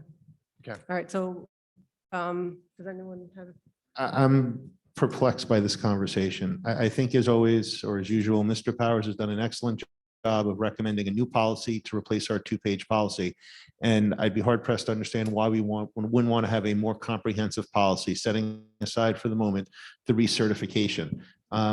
So I I agree think with you. I that said that's we should do fine. that. I think what members of this board may be underappreciating, and I'm surprised by it, that a Jericho education is a valuable and highly desired asset. The hard work and dedication of our teachers, administrators, and staff, combined with the generous funding by our community, contribute to this fact. This value is not hidden, but advertised by our advanced courses, by our published school rankings, by the awards and accommodations received by our students, and most recently by this blue ribbon certification that we got today. Wherever and whenever you have something valuable, there will be someone looking to improperly take or benefit from it. A Jericho education is no different. Therefore, it's this board's responsibility to implement policies to prevent the dilution of the opportunity that rightfully belongs to our students, and in essence, taking money from our tax-paying Jericho community members. This requires a multi-pronged approach, and periodically updating residency certification is a logical and necessary step. The administration works to catch non-resident students, but their methods primarily focus on tips from teachers, neighbors, parents, bus drivers to help identify non-resident students. Anyone who's trying to enforce any rule will tell you that deterrence is the key. Make it harder for that person to commit the act in the first place. That's precisely what this residency recertification does. So, you know what, it's crystal clear that we should do this. We should do it for 3rd grade, 6th grade, 9th grade, and 11th grade, 4 years. It is not this big process like it is when a new student shows up where you need to prove age and ownership of the child and things like that. Dr. Chufo, I believe we're just talking about certifying residency, which really is as simple. If you're a rental person, you present your rental agreement and a utility bill. If you own your property, you can present a deed, you can present a tax bill and a utility Bill. And as Dr. Chufo pointed out, he, envisions a system where people could just email this in, where they don't even have to come in person to show us these documents. And this is this is pretty much as close to a no-brainer, I think, as some of the decisions we make on this board. This is in the interest of the community, it's in the interest of our students, and it's the interest of the school district as a whole to have this. And to have it every 3 years, whether it's 3rd, 6th, 9th, and 11th, because also remember, when we talk about 11th grade, that's some of our most highly valuable assets that we have there. We have advanced courses that you can't get anywhere else, or very few places in Long Island, let alone New York State. And here we are saying, oh, if you were here when you were a freshman, or when you were here, when you lived here when you were in kindergarten, we're giving them to you. So I would suggest that we adopt the new policy as outlined by Mr. Powers, in addition, including recertification for 3rd grade, 6th grade, 9th grade, and 11th grade.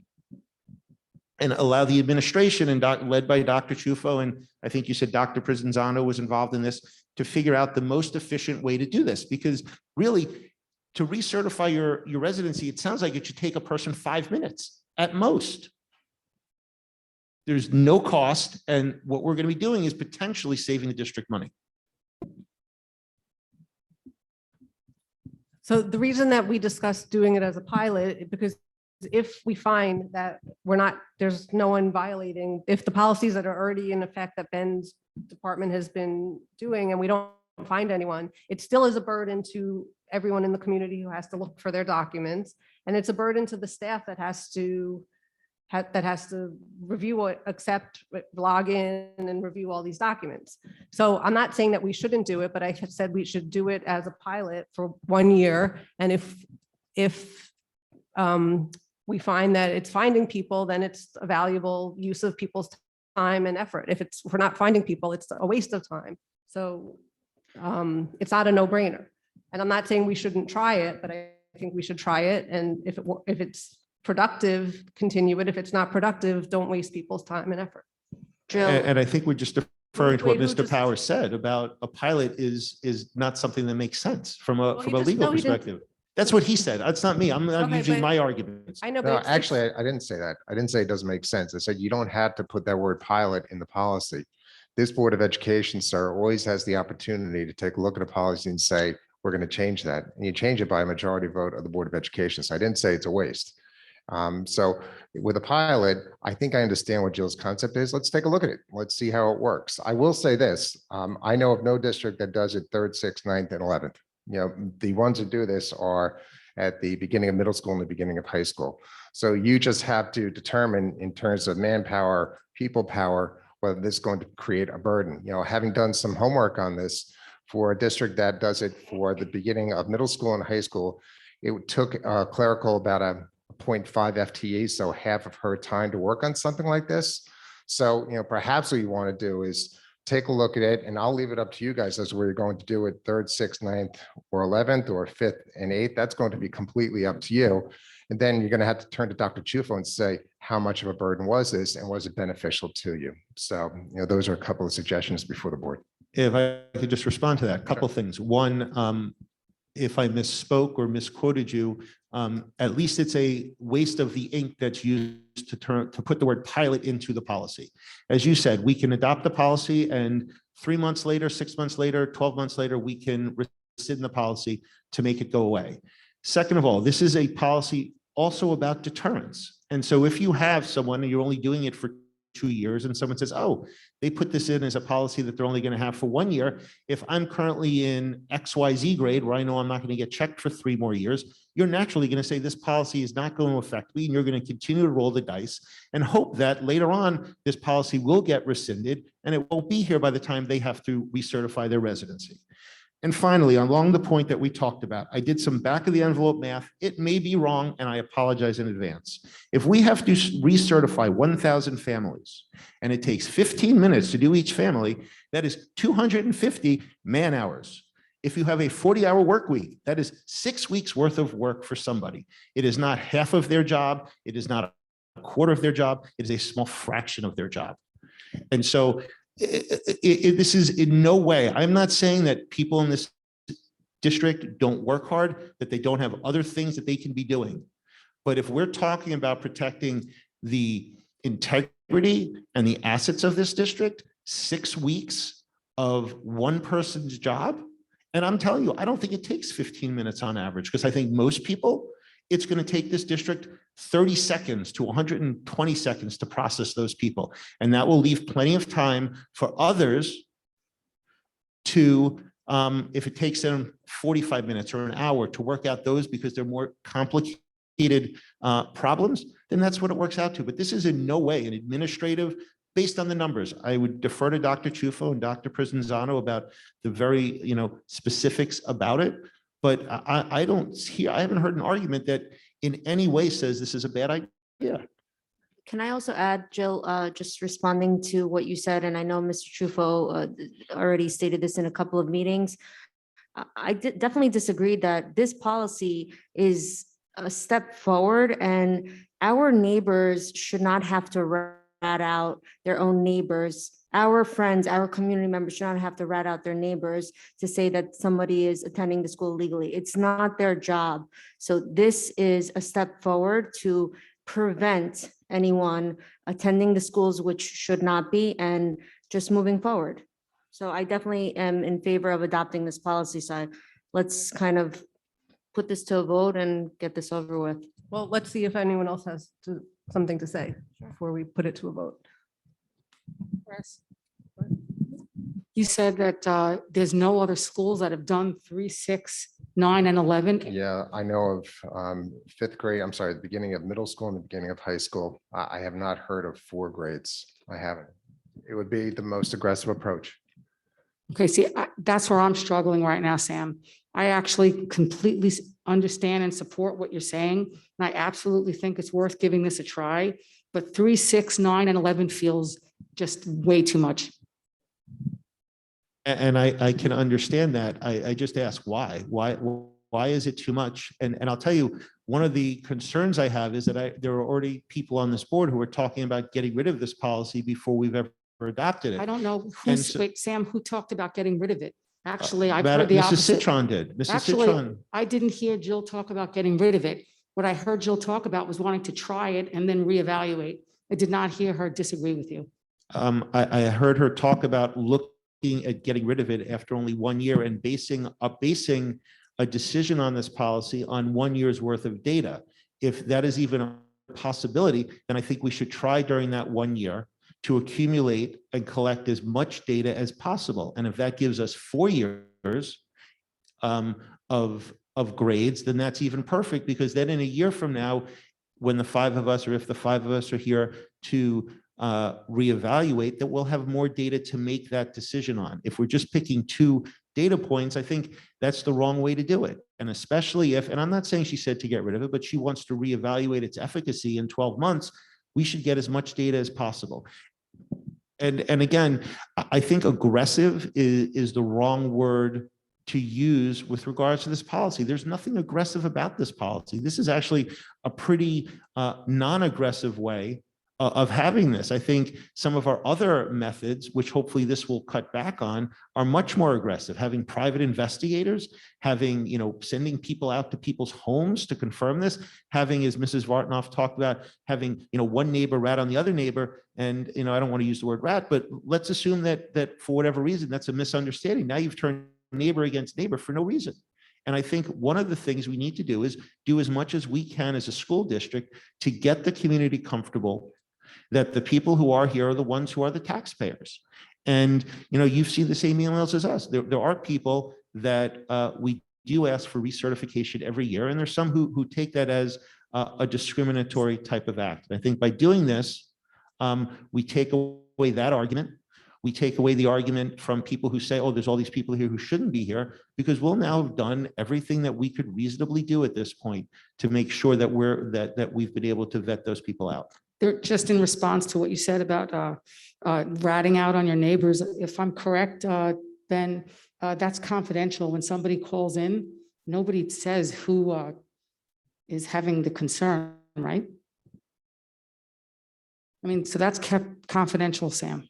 But that's not, I take your point, but that's not the way it comes across, where if you're if someone shows up at your door and says, yeah, I heard that, you're not really living here, you're suddenly going to become suspicious of every single person around. And if you ask someone who lived in a communist country and they knocked on your door, they really didn't care which of their neighbors did it. It basically divides the fabric of the community, whether it's your neighbor right next door, your neighbor down the street, or some other kid who just came over for a play date with your child. And I think that's really when we're trying to encourage better communication amongst our community members, where we have, many people who, are having a harder time or less eagerness to assimilate into everything that we're doing here. I think that any type of thing that encourages that is a negative. And I think a policy like this has benefits that we haven't even talked about in terms of building and making our community stronger. So I think as a board, then we need to decide what grades that we're willing to consider to do this.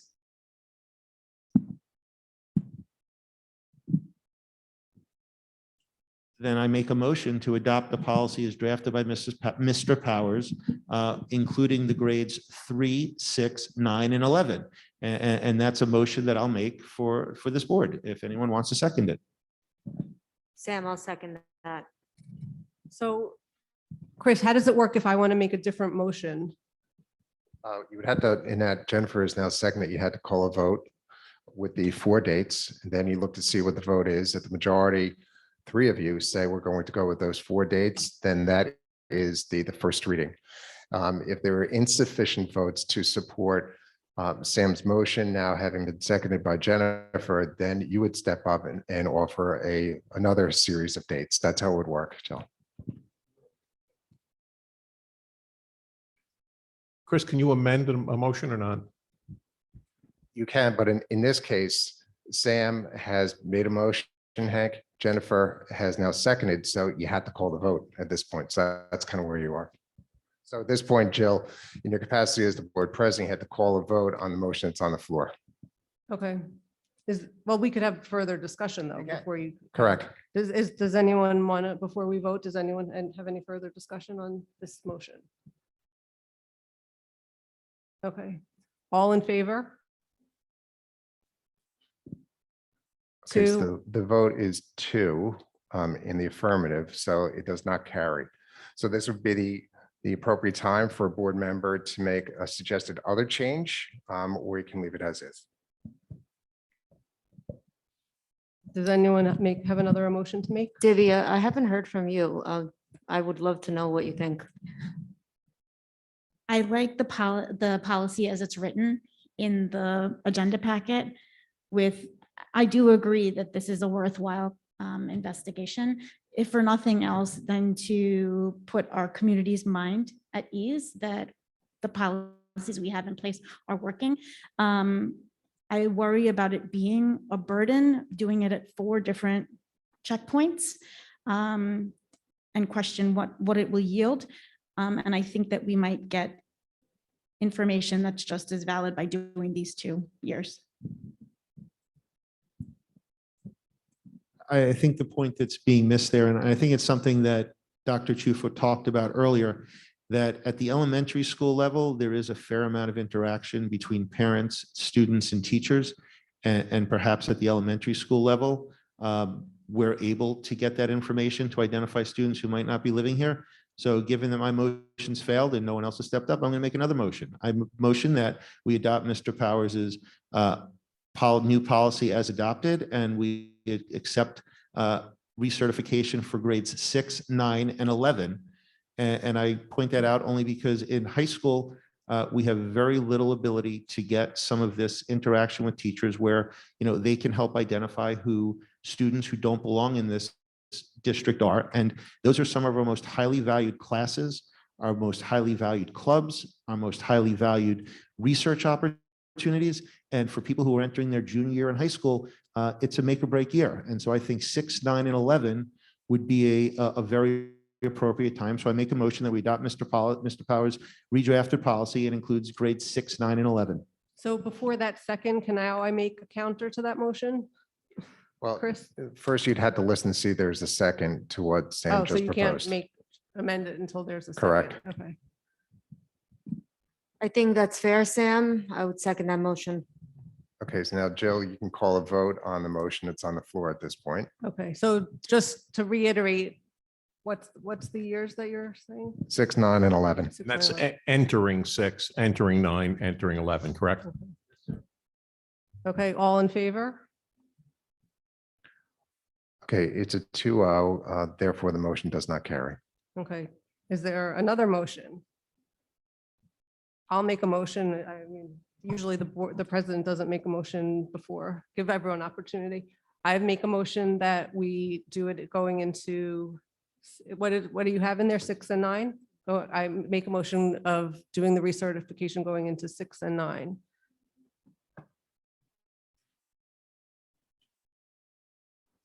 Did you say you seconded it? I'll second that. Okay, any discussion? Okay, now you can call the vote on that as well. Okay. Sorry. I mean, I want this to be on the record that I think this board is letting this community down by adopting the policy with this limitation. I, of course, think this policy is extremely necessary, which is why I, with Mrs. Vartanoff's support, brought this up 2 months ago to this board. It's sad that this board is looking to dilute this down to only 6th and 9th, but in the interest of this community, I expect to look favorably on a policy that only does 6th and 9th, because I see the big picture, unlike others on this board, and recognize what this board needs to do and the commitment and what the oath of office we've taken to protect this community. It sounds like you think that the community is under attack. I think it's very disappointing that, we don't have 3 people to vote on, the first motion and then the second motion, which was taking 1 year away. I think this is not a burden. This is quite easy for a majority of the parents living in this district, and it would not be a burden on our staff and our administration. So I just don't see why the pushback, and why you guys are not looking at this in a more positive light. Partially, I'm basing it on the recommendation of our school attorney, and while you think But that he it's not only a- recommended. Right, but We don't have to follow what other school I districts know. do. I agree, but I value his opinion, and Yes, but he's just telling you the school A and school B, what they did. He didn't say that he thinks that this is what we should do. He just pointed out what a couple other schools did. I don't know what pool of schools he's looking at. I respect him, as our school attorney, but that doesn't mean that the board needs to follow everything that other people tell us to do. We need to step outside the box, and we need to treat our school, we need to hold it up on a pedestal. This is our district. This is why, we were elected as officials. okay, I'd like to call the question. We're going to vote now. Comment for a second. With all due respect, I do disagree with that, because we are stepping up and we are actually considering this recertification. It doesn't mean we all have to agree that it has to be all those grades. It doesn't mean that we're not stepping up to do this. We could look at this in a year and maybe we'll increase the grade. Maybe we'll stay the same. Maybe we won't do it anymore. Okay, all in favor of this motion? Unanimous. Okay, thank you. We're going to move on to recognition of board members. So when board members attend training from the New York State School Board Association, you get a certificate. So Sam and Jen in August attend a new school board member academy and the fiscal oversight fundamentals training. So you're presented with these very nice certificates from the school, and I will pass them out to you.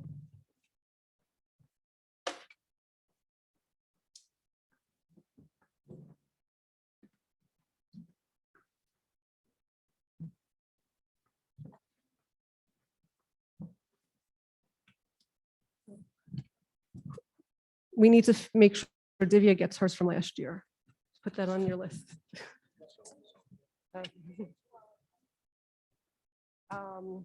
Okay. As long as we're on that page, let's go to approval of minutes. Be it resolved that the Board of Education make any necessary corrections and move the approval of the minutes of the regular meeting dated August 3rd, 2021, and the executive session dated September 2nd, 2021. Do I have a motion? Jen, was that you? Pam, a second? Divya? Any discussion? All in favor? Everyone, yes? Okay. Okay, motion approved. We're gonna, now we have opportunity for the public to be heard. Denise, can you open the chat room?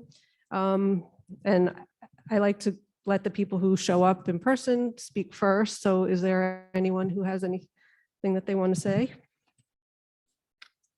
Just to note that if you want to make a comment or ask a question, tell us your name and your affiliation if you're representing a group.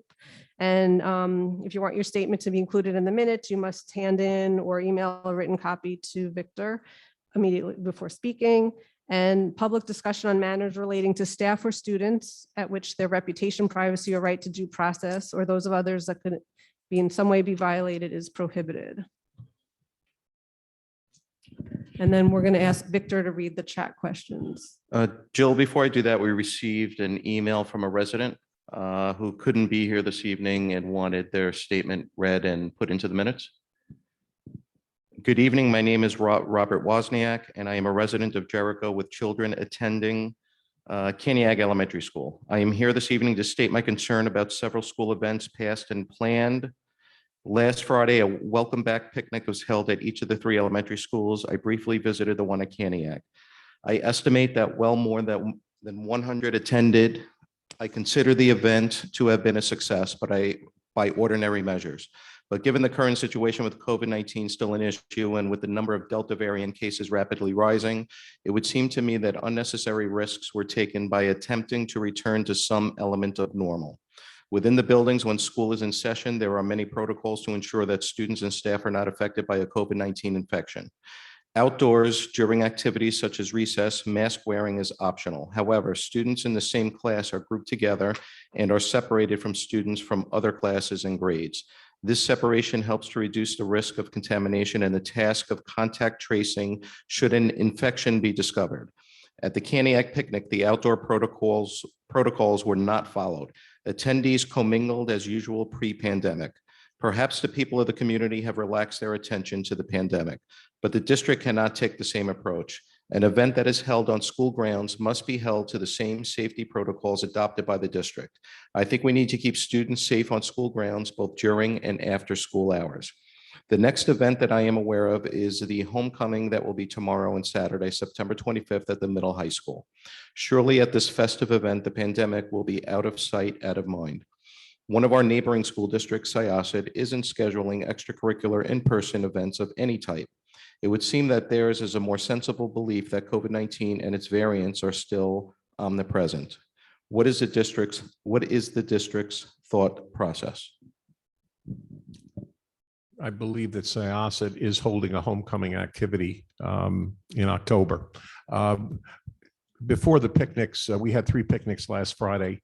The feedback from people who attended the picnics and ran the picnics was incredibly positive. It was, again, an opportunity for our parents, students, and staff members to come together and celebrate the reopening of school. I actually received 2 other emails stating a similar concern. However, both of those parents, after talking to the building principals, attended the picnics and were very pleased that they attended the picnics. Again, I think we met all of the CDC requirements in terms of outdoor activities. And I think our community continues to be aware that COVID is still a concern. I support those activities, and I support the homecoming activity and activities tomorrow afternoon, tomorrow evening, and on Saturday morning.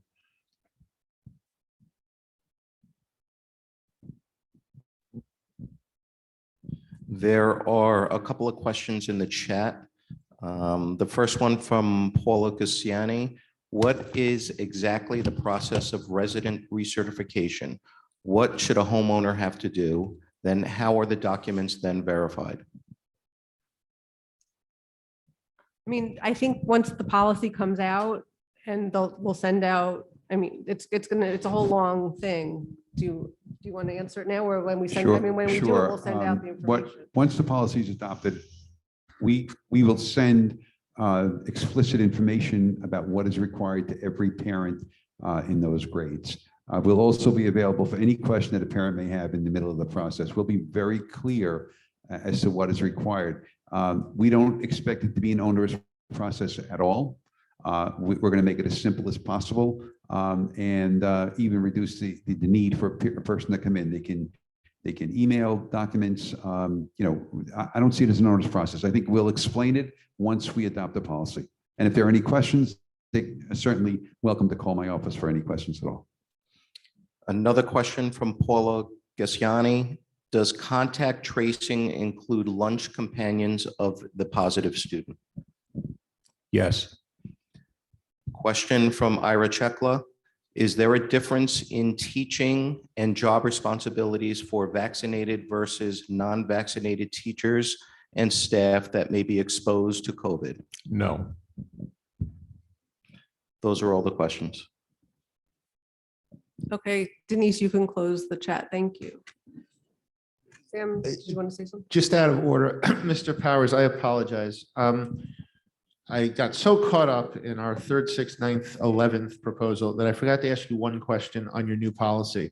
A non-veteran under 21 years of age who has received a high school diploma shall be permitted to attend school or BOCES upon payment of tuition. Why are we required to accept non-veterans who already have high school diplomas into our school? Because this affords a veteran who has a high school diploma the ability to go to BOCES, sir, and to get certification in different areas, some additional kind of training. No, it's a non-veteran. It's a non-veteran. Non-veteran, excuse me. So for a non-veteran, it allows for someone that has a standard high school Jericho diploma to then go basically for a different kind of training, like to a BOCES, to be a mechanic, for example, to be a carpenter, and we afford them the opportunity to make that change. But here it says school, which I assume refers to Jericho High School.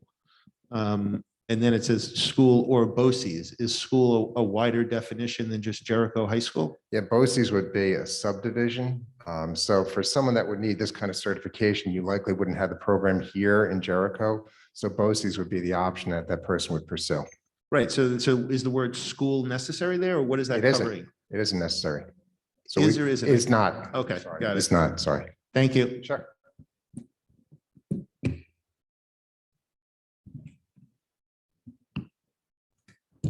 Okay, now we're going to move on to new business.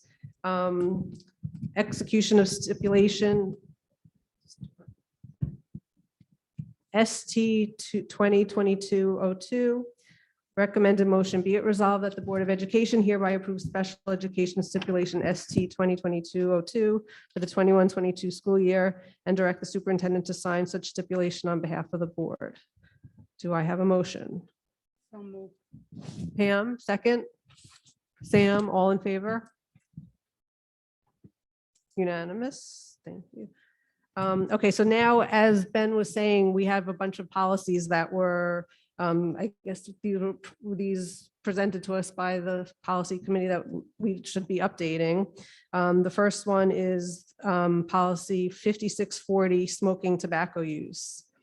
Recommended motion, be it resolved that the Board of Education accept the first reading of the following policy 5640, smoking tobacco use. Do I have a motion? Pam, second. Jen? Chris, Any is- discussion? Yeah, Chris, is there any wisdom in the board moving on all of the policies and then having discuss instead of just a, cleaner and then just having discussion from policy to policy to policy? Would that be meet with your approval, sir? That would be fine, Mr. Grishman. There is one policy that I wanted to speak specifically to, which is it's number 5, board policy 5691, communicable diseases. What we actually did is we took that subdivision of communicable diseases and we put that directly into the adoption of board policy 7510. So we made 7510 to an all-inclusive student health service policy that basically has 5 policies in one. So what I was going to recommend to the board is that you need not have board policy 5691 as a freestanding board policy under communicable diseases, because we've taken that policy along with 5 others and we put it directly into 7510. So if you go to 7510 on page 4 of that policy, you will see that communicable diseases is reflected in that policy. So just wanted to streamline it, put all of the student health services issues into one policy. And that's why you'll see that 7510 is quite massive. But we wanted to put it all together as opposed to having to search through your policy book for policies of a similar nature. So what I was going to recommend to the board is do not move the first reading of number 5, but rather once the board has adopted number 7, which is policy 7510, then we can move to, upon the second vote, to eliminate 5691 in that it is subsumed into 7510. Oh, okay. I actually was going to ask that because I thought it was redundant. So So we the motion we on have the to vote first on the one first one. is 5640, 5690, 7130, and 7510. that's okay because we already made a motion and second alone for the first one. So it's okay if we redo that Yes. motion? Okay. So do I have a motion to approve 5640, 5690, 7130, 7510?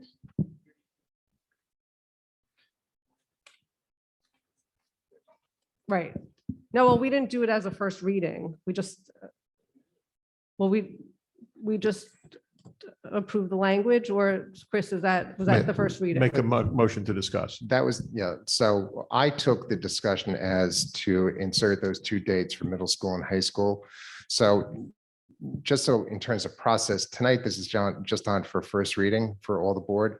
You're not actually voting on whether you're approving this tonight. Tonight is discussion. So I heard from our earlier discussion concerning your attendance area policy 7130 to plug in those specific dates that the 5 board members have now agreed upon by the vote. So what I was going to do is you can actually have 7130 to be accepted as a first reading, subject to the 2 dates being plugged in. I'll work with Victor to plug those in so that when you have your October meeting, you can vote on it The second reading for the vote. second reading, because you actually have here in Jericho a policy on policies, and it requires that second reading. Okay. Okay. Okay, so I'm going to say this again. So do I have a motion to approve the first reading of 5640 smoking tobacco use, 5690 exposure control program, 7130 attendance areas, and 7510 student health services? Precisely. Pam, second. Jen, any discussion? All in favor? Yeah, I mean. I had a few questions Oh, about right, right. 7510. I actually did too. I'm sorry. You're right. You mentioned earlier that these policies are reflective of current practices and should be reflective of that. There were 2 things that we are doing currently in light of COVID. And I didn't know if we needed to change the language in the policies to reflect that. Number 1 being the use of nebulizers. It's my understanding we are not using nebulizers at this time in the health centers. And then the other thing was the use of alcohol-based sanitizers. We actually removed that in the updated version in 7510, and it had been in policies previously.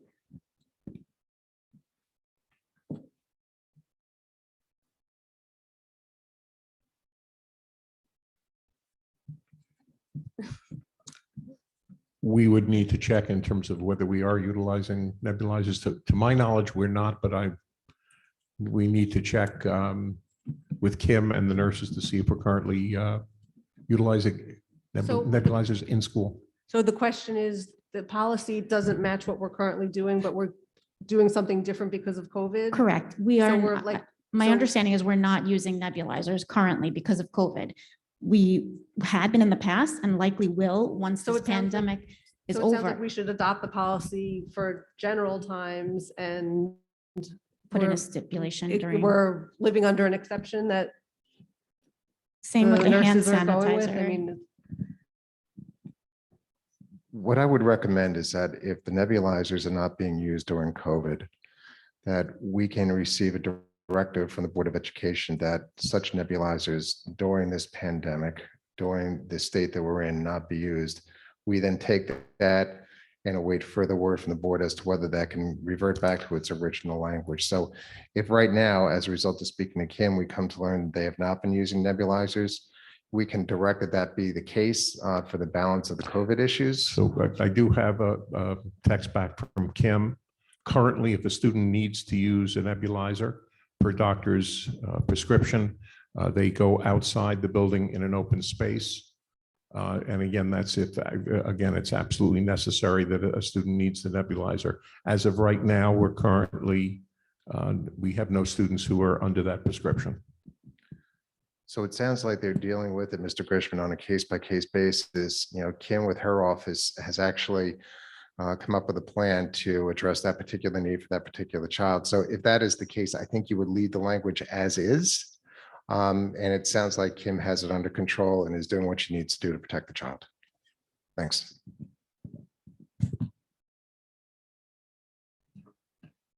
I just had a question.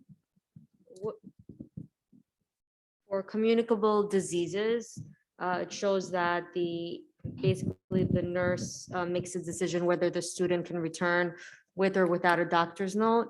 It sounds very vague, and what communicable diseases are we talking about specifically?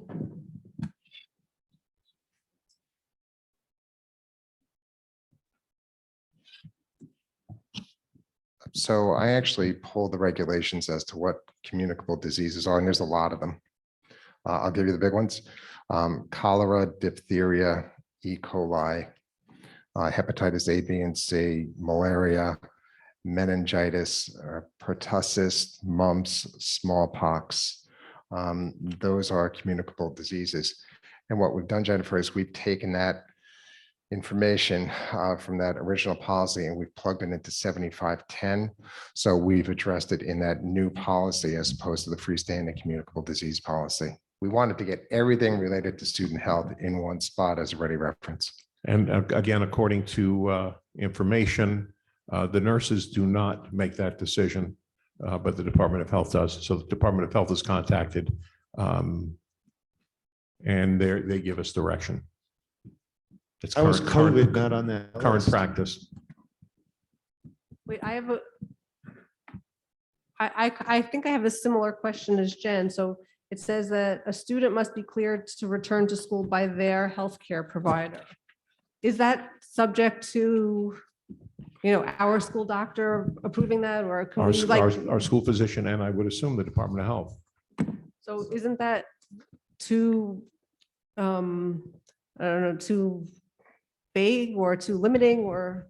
No, actually, if you go to 7510, page 4, communicable diseases, it's a fairly lengthy paragraph. In the middle of the paragraph, they identify what the issue is, and it says the Director of School Health Services may examine any student returning to the school following an absence due to the illness or unknown cause who is without a certificate from a local public health officer, a duly licensed physician, physician assistant, nurse practitioner. So those are entities that can actually issue this certification. If they have not, the Director of School Health Services can do so on their behalf. So you're providing options as to what it would take to have a child be permitted to return to school. That's right in the body of 7510 communicable diseases, page 4. So COVID and like the flu are not part of the policy or communicable disease? COVID is not.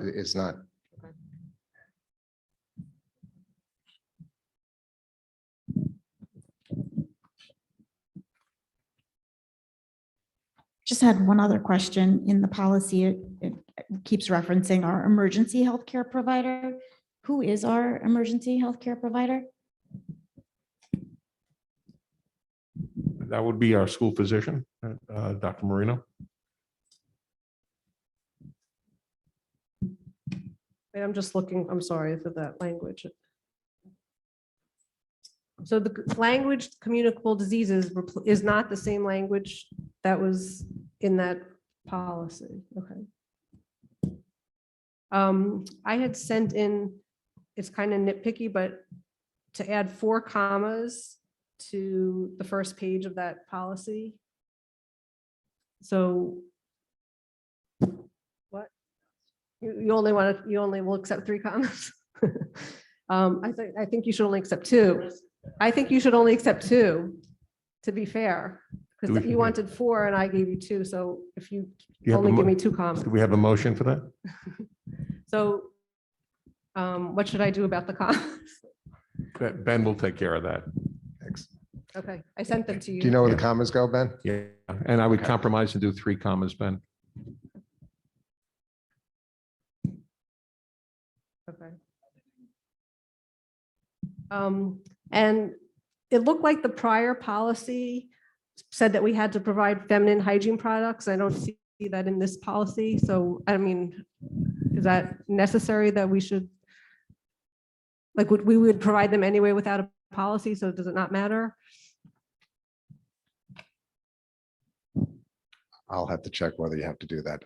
I'm not aware of that necessarily being in a policy, but I can certainly check to see whether that's required. If you're doing it, I think that's fine, but I'm not sure what the answer is to that, Jill. Because I'll it was check. in the prior policy Yeah, that we I'll check had to to, see that we whether it had was to provide. eliminated for a reason. No problem. Okay. Anyone else have any?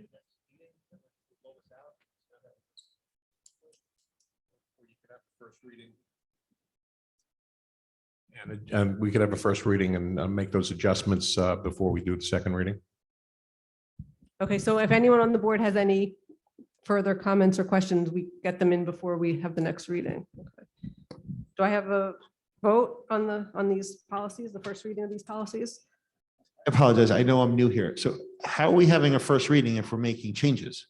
Isn't the whole idea to have a first reading of your policy to then have a second reading when you've had a month to confirm that you like the first reading? How are we making changes in between the first and second reading? Sure. I think with the issue concerning the attendance zones, I have exact language that I need that you've already voted on. So that can clearly be the first reading tonight.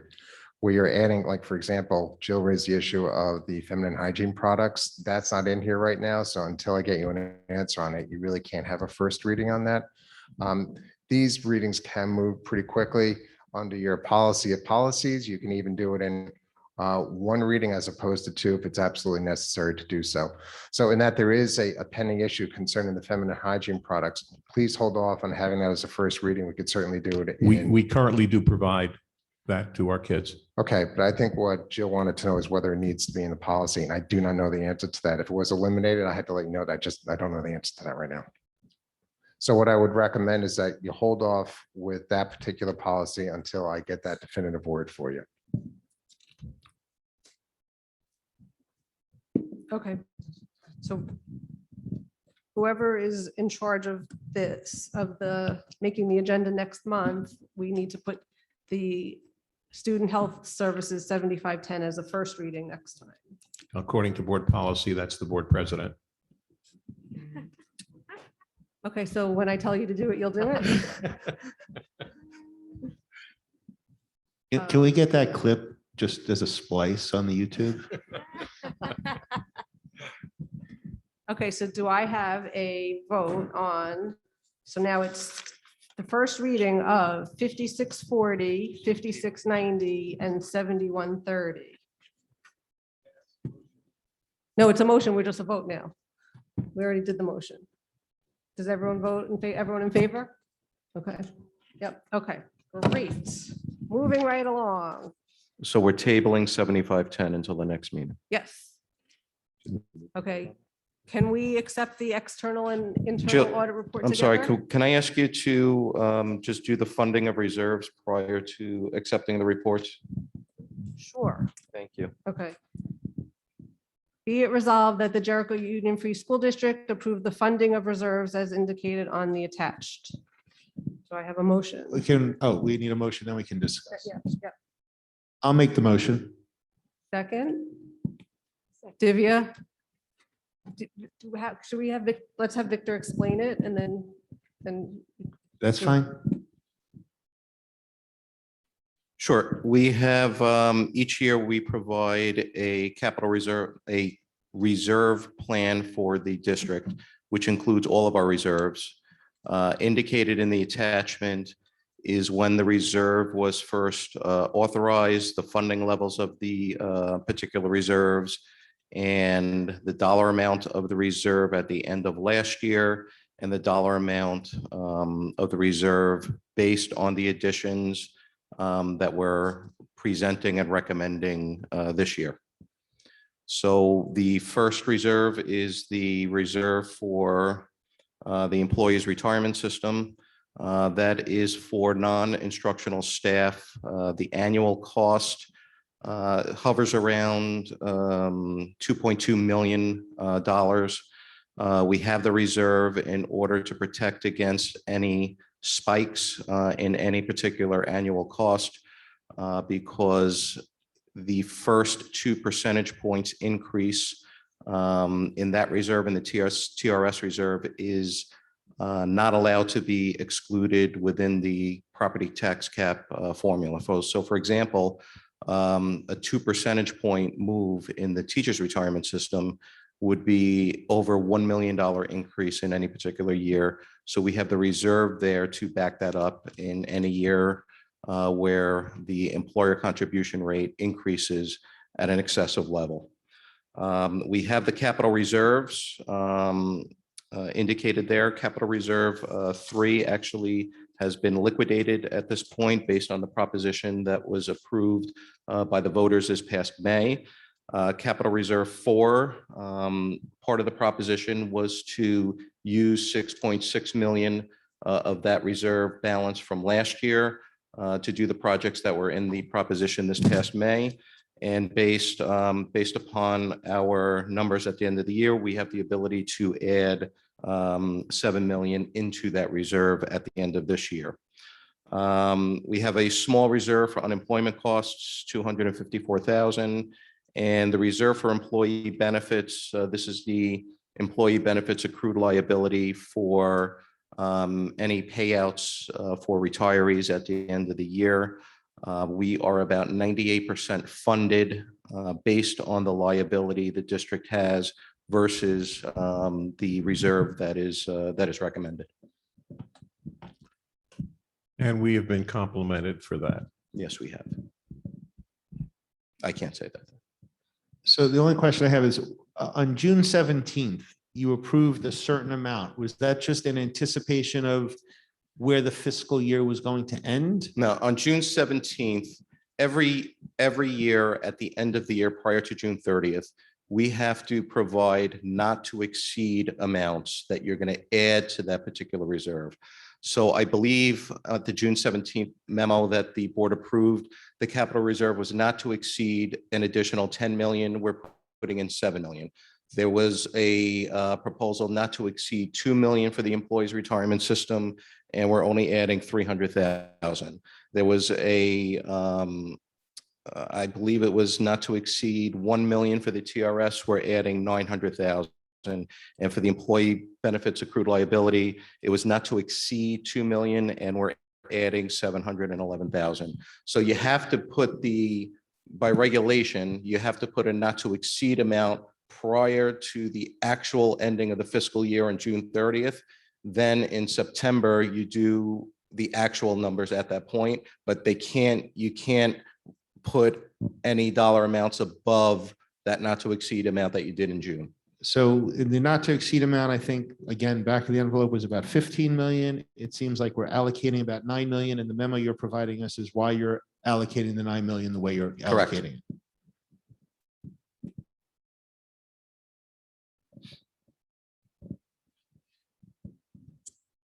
Any other discussion? Any vote? Not any vote. Let's have a vote on the funding. All in favor? Unanimous. Thank you. Can we accept the Yes. external and internal Yep. together? Okay, so acceptance of external and internal audit report. Be resolved that the Board of Education acknowledges receipt of school district's external audit report from Cullen Danowski LLP and internal audit report from Nowaki Smith LLP, and accepts the reports for the year end, acknowledges receipt and accepts the report for the year ended June 30, 2021. So I have a motion. Sam, second, Jen, any discussion? We already did discuss this earlier. Do I have a vote? All in favor? Unanimous. Thank you.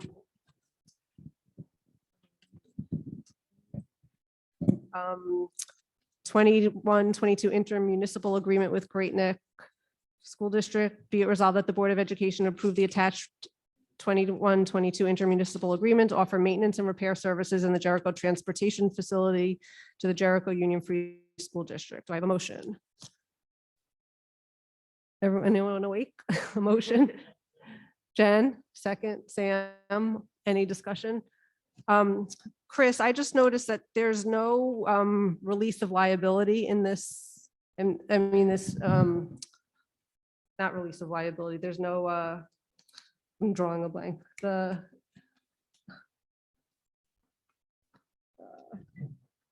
yeah, indemnity. There's no indemnity in the agreement. Is that typical? Is that okay? There should be indemnification language in this. They're clearly mutual, back and Yeah, forth. I didn't see indemnification language in it. So what we can do is we can add that language.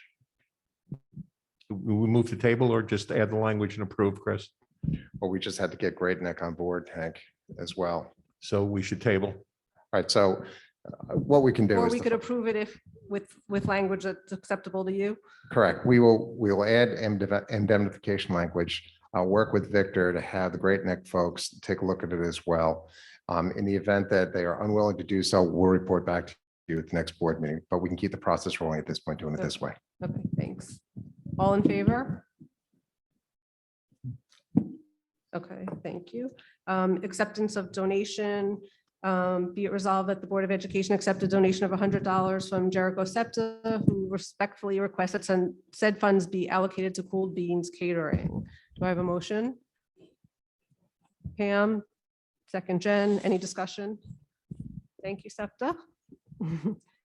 All in favor? Okay. Oh, you got the last, okay.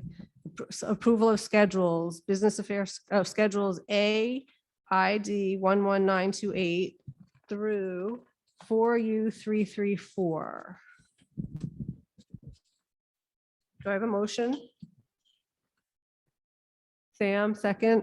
Pam, discussion? Yeah, a couple things. One, two of the things here have to do with Port Washington and Wantagh using our pool. I think we are great neighbors. We let them do that. I just would like to point out or remind administration, Wantagh has been a district that has been very anti or split on masking. They were one of the ones who were very in favor of optional masking until the governor required masking. I would hope that given that there are going to be guests in our facility, that we will make sure that they respect not only state law, but respect our rules that when in the locker room and when on the deck, the Wantagh swimmers remain masked. That has already been covered, Sam. Great.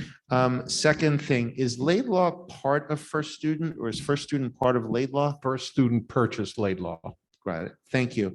E2663, is it my understanding that we pay Locust Valley School District for services for certain Jericho residents who are attending private schools? We for sort of special. Yes. And that's just state law, right? We're Yeah, required to provide that. so within our district boundaries is LUHI.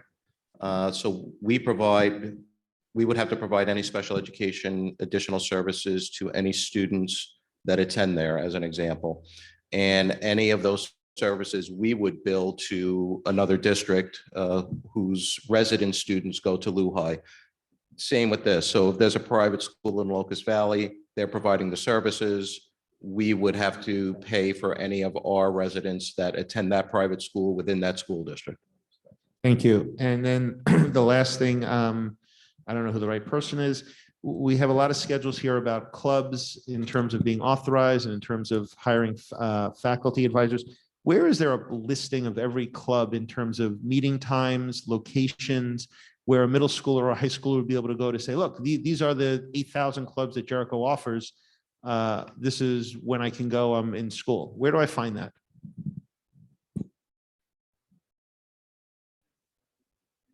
So it's on the individual school website under activities or calendars?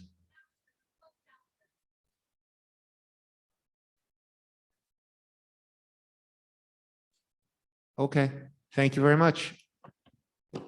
Victor, on the cafeteria schedule, I know I ask this every time, but can you tell us the effect of the school lunch, the free lunch, how that is affecting the financial situation that we're getting the federally funded school lunch? Last year, it wasn't so much the free lunch that affected it. It was the fact that we were on an AB schedule here and we had so many remote kids, so the sales just weren't there. This year, from what I understand, we're starting the year with more sales, even though they're free lunches and will be reimbursed, but a higher sales mark than pre-COVID. I'm assuming because the meals are free. This building alone, I think we were averaging over 1,000 meals per day. And I think district-wide, we're probably at about 1,700. Pre-COVID, if I remember correctly, we averaged about 1,500 per day. So we're definitely up. And again, which is great news for the program. I am hoping that produces a little better results than we had last year, but we have to wait and see. Thank you. Any other questions or comments on the schedules? All in favor? Approved. Thank you. Do I have a motion to move to executive session for a personnel legal matter? Before we do that, can I just make one request? In the effort of keeping our community as involved in our meetings as they are we able to add work sessions to the board calendar? I don't know if they're on there. They are on there? Yeah, they're on the district calendar. Not the district, on the board website calendar. If someone goes to the board website, I'm not sure they're on there. Denise, yes, they are. They're on, okay, but not the me, like I couldn't find that page. That's why I had to ask you for it. But I'm saying just on the general schedule where it has the board meetings, it doesn't have the work session. That's fine, as long as it's somewhere. People will find it, because I think some of the presentations, as we've talked about, that are coming up, in particular, Dr. Sherman's presentation on curriculum development and the inclusion of new ideas or other things like that. I think we need to publicize that because it will answer many questions. So I have a motion to move to executive session. Pam, second. Jen, all in favor? Thank you, everyone. Have a good night.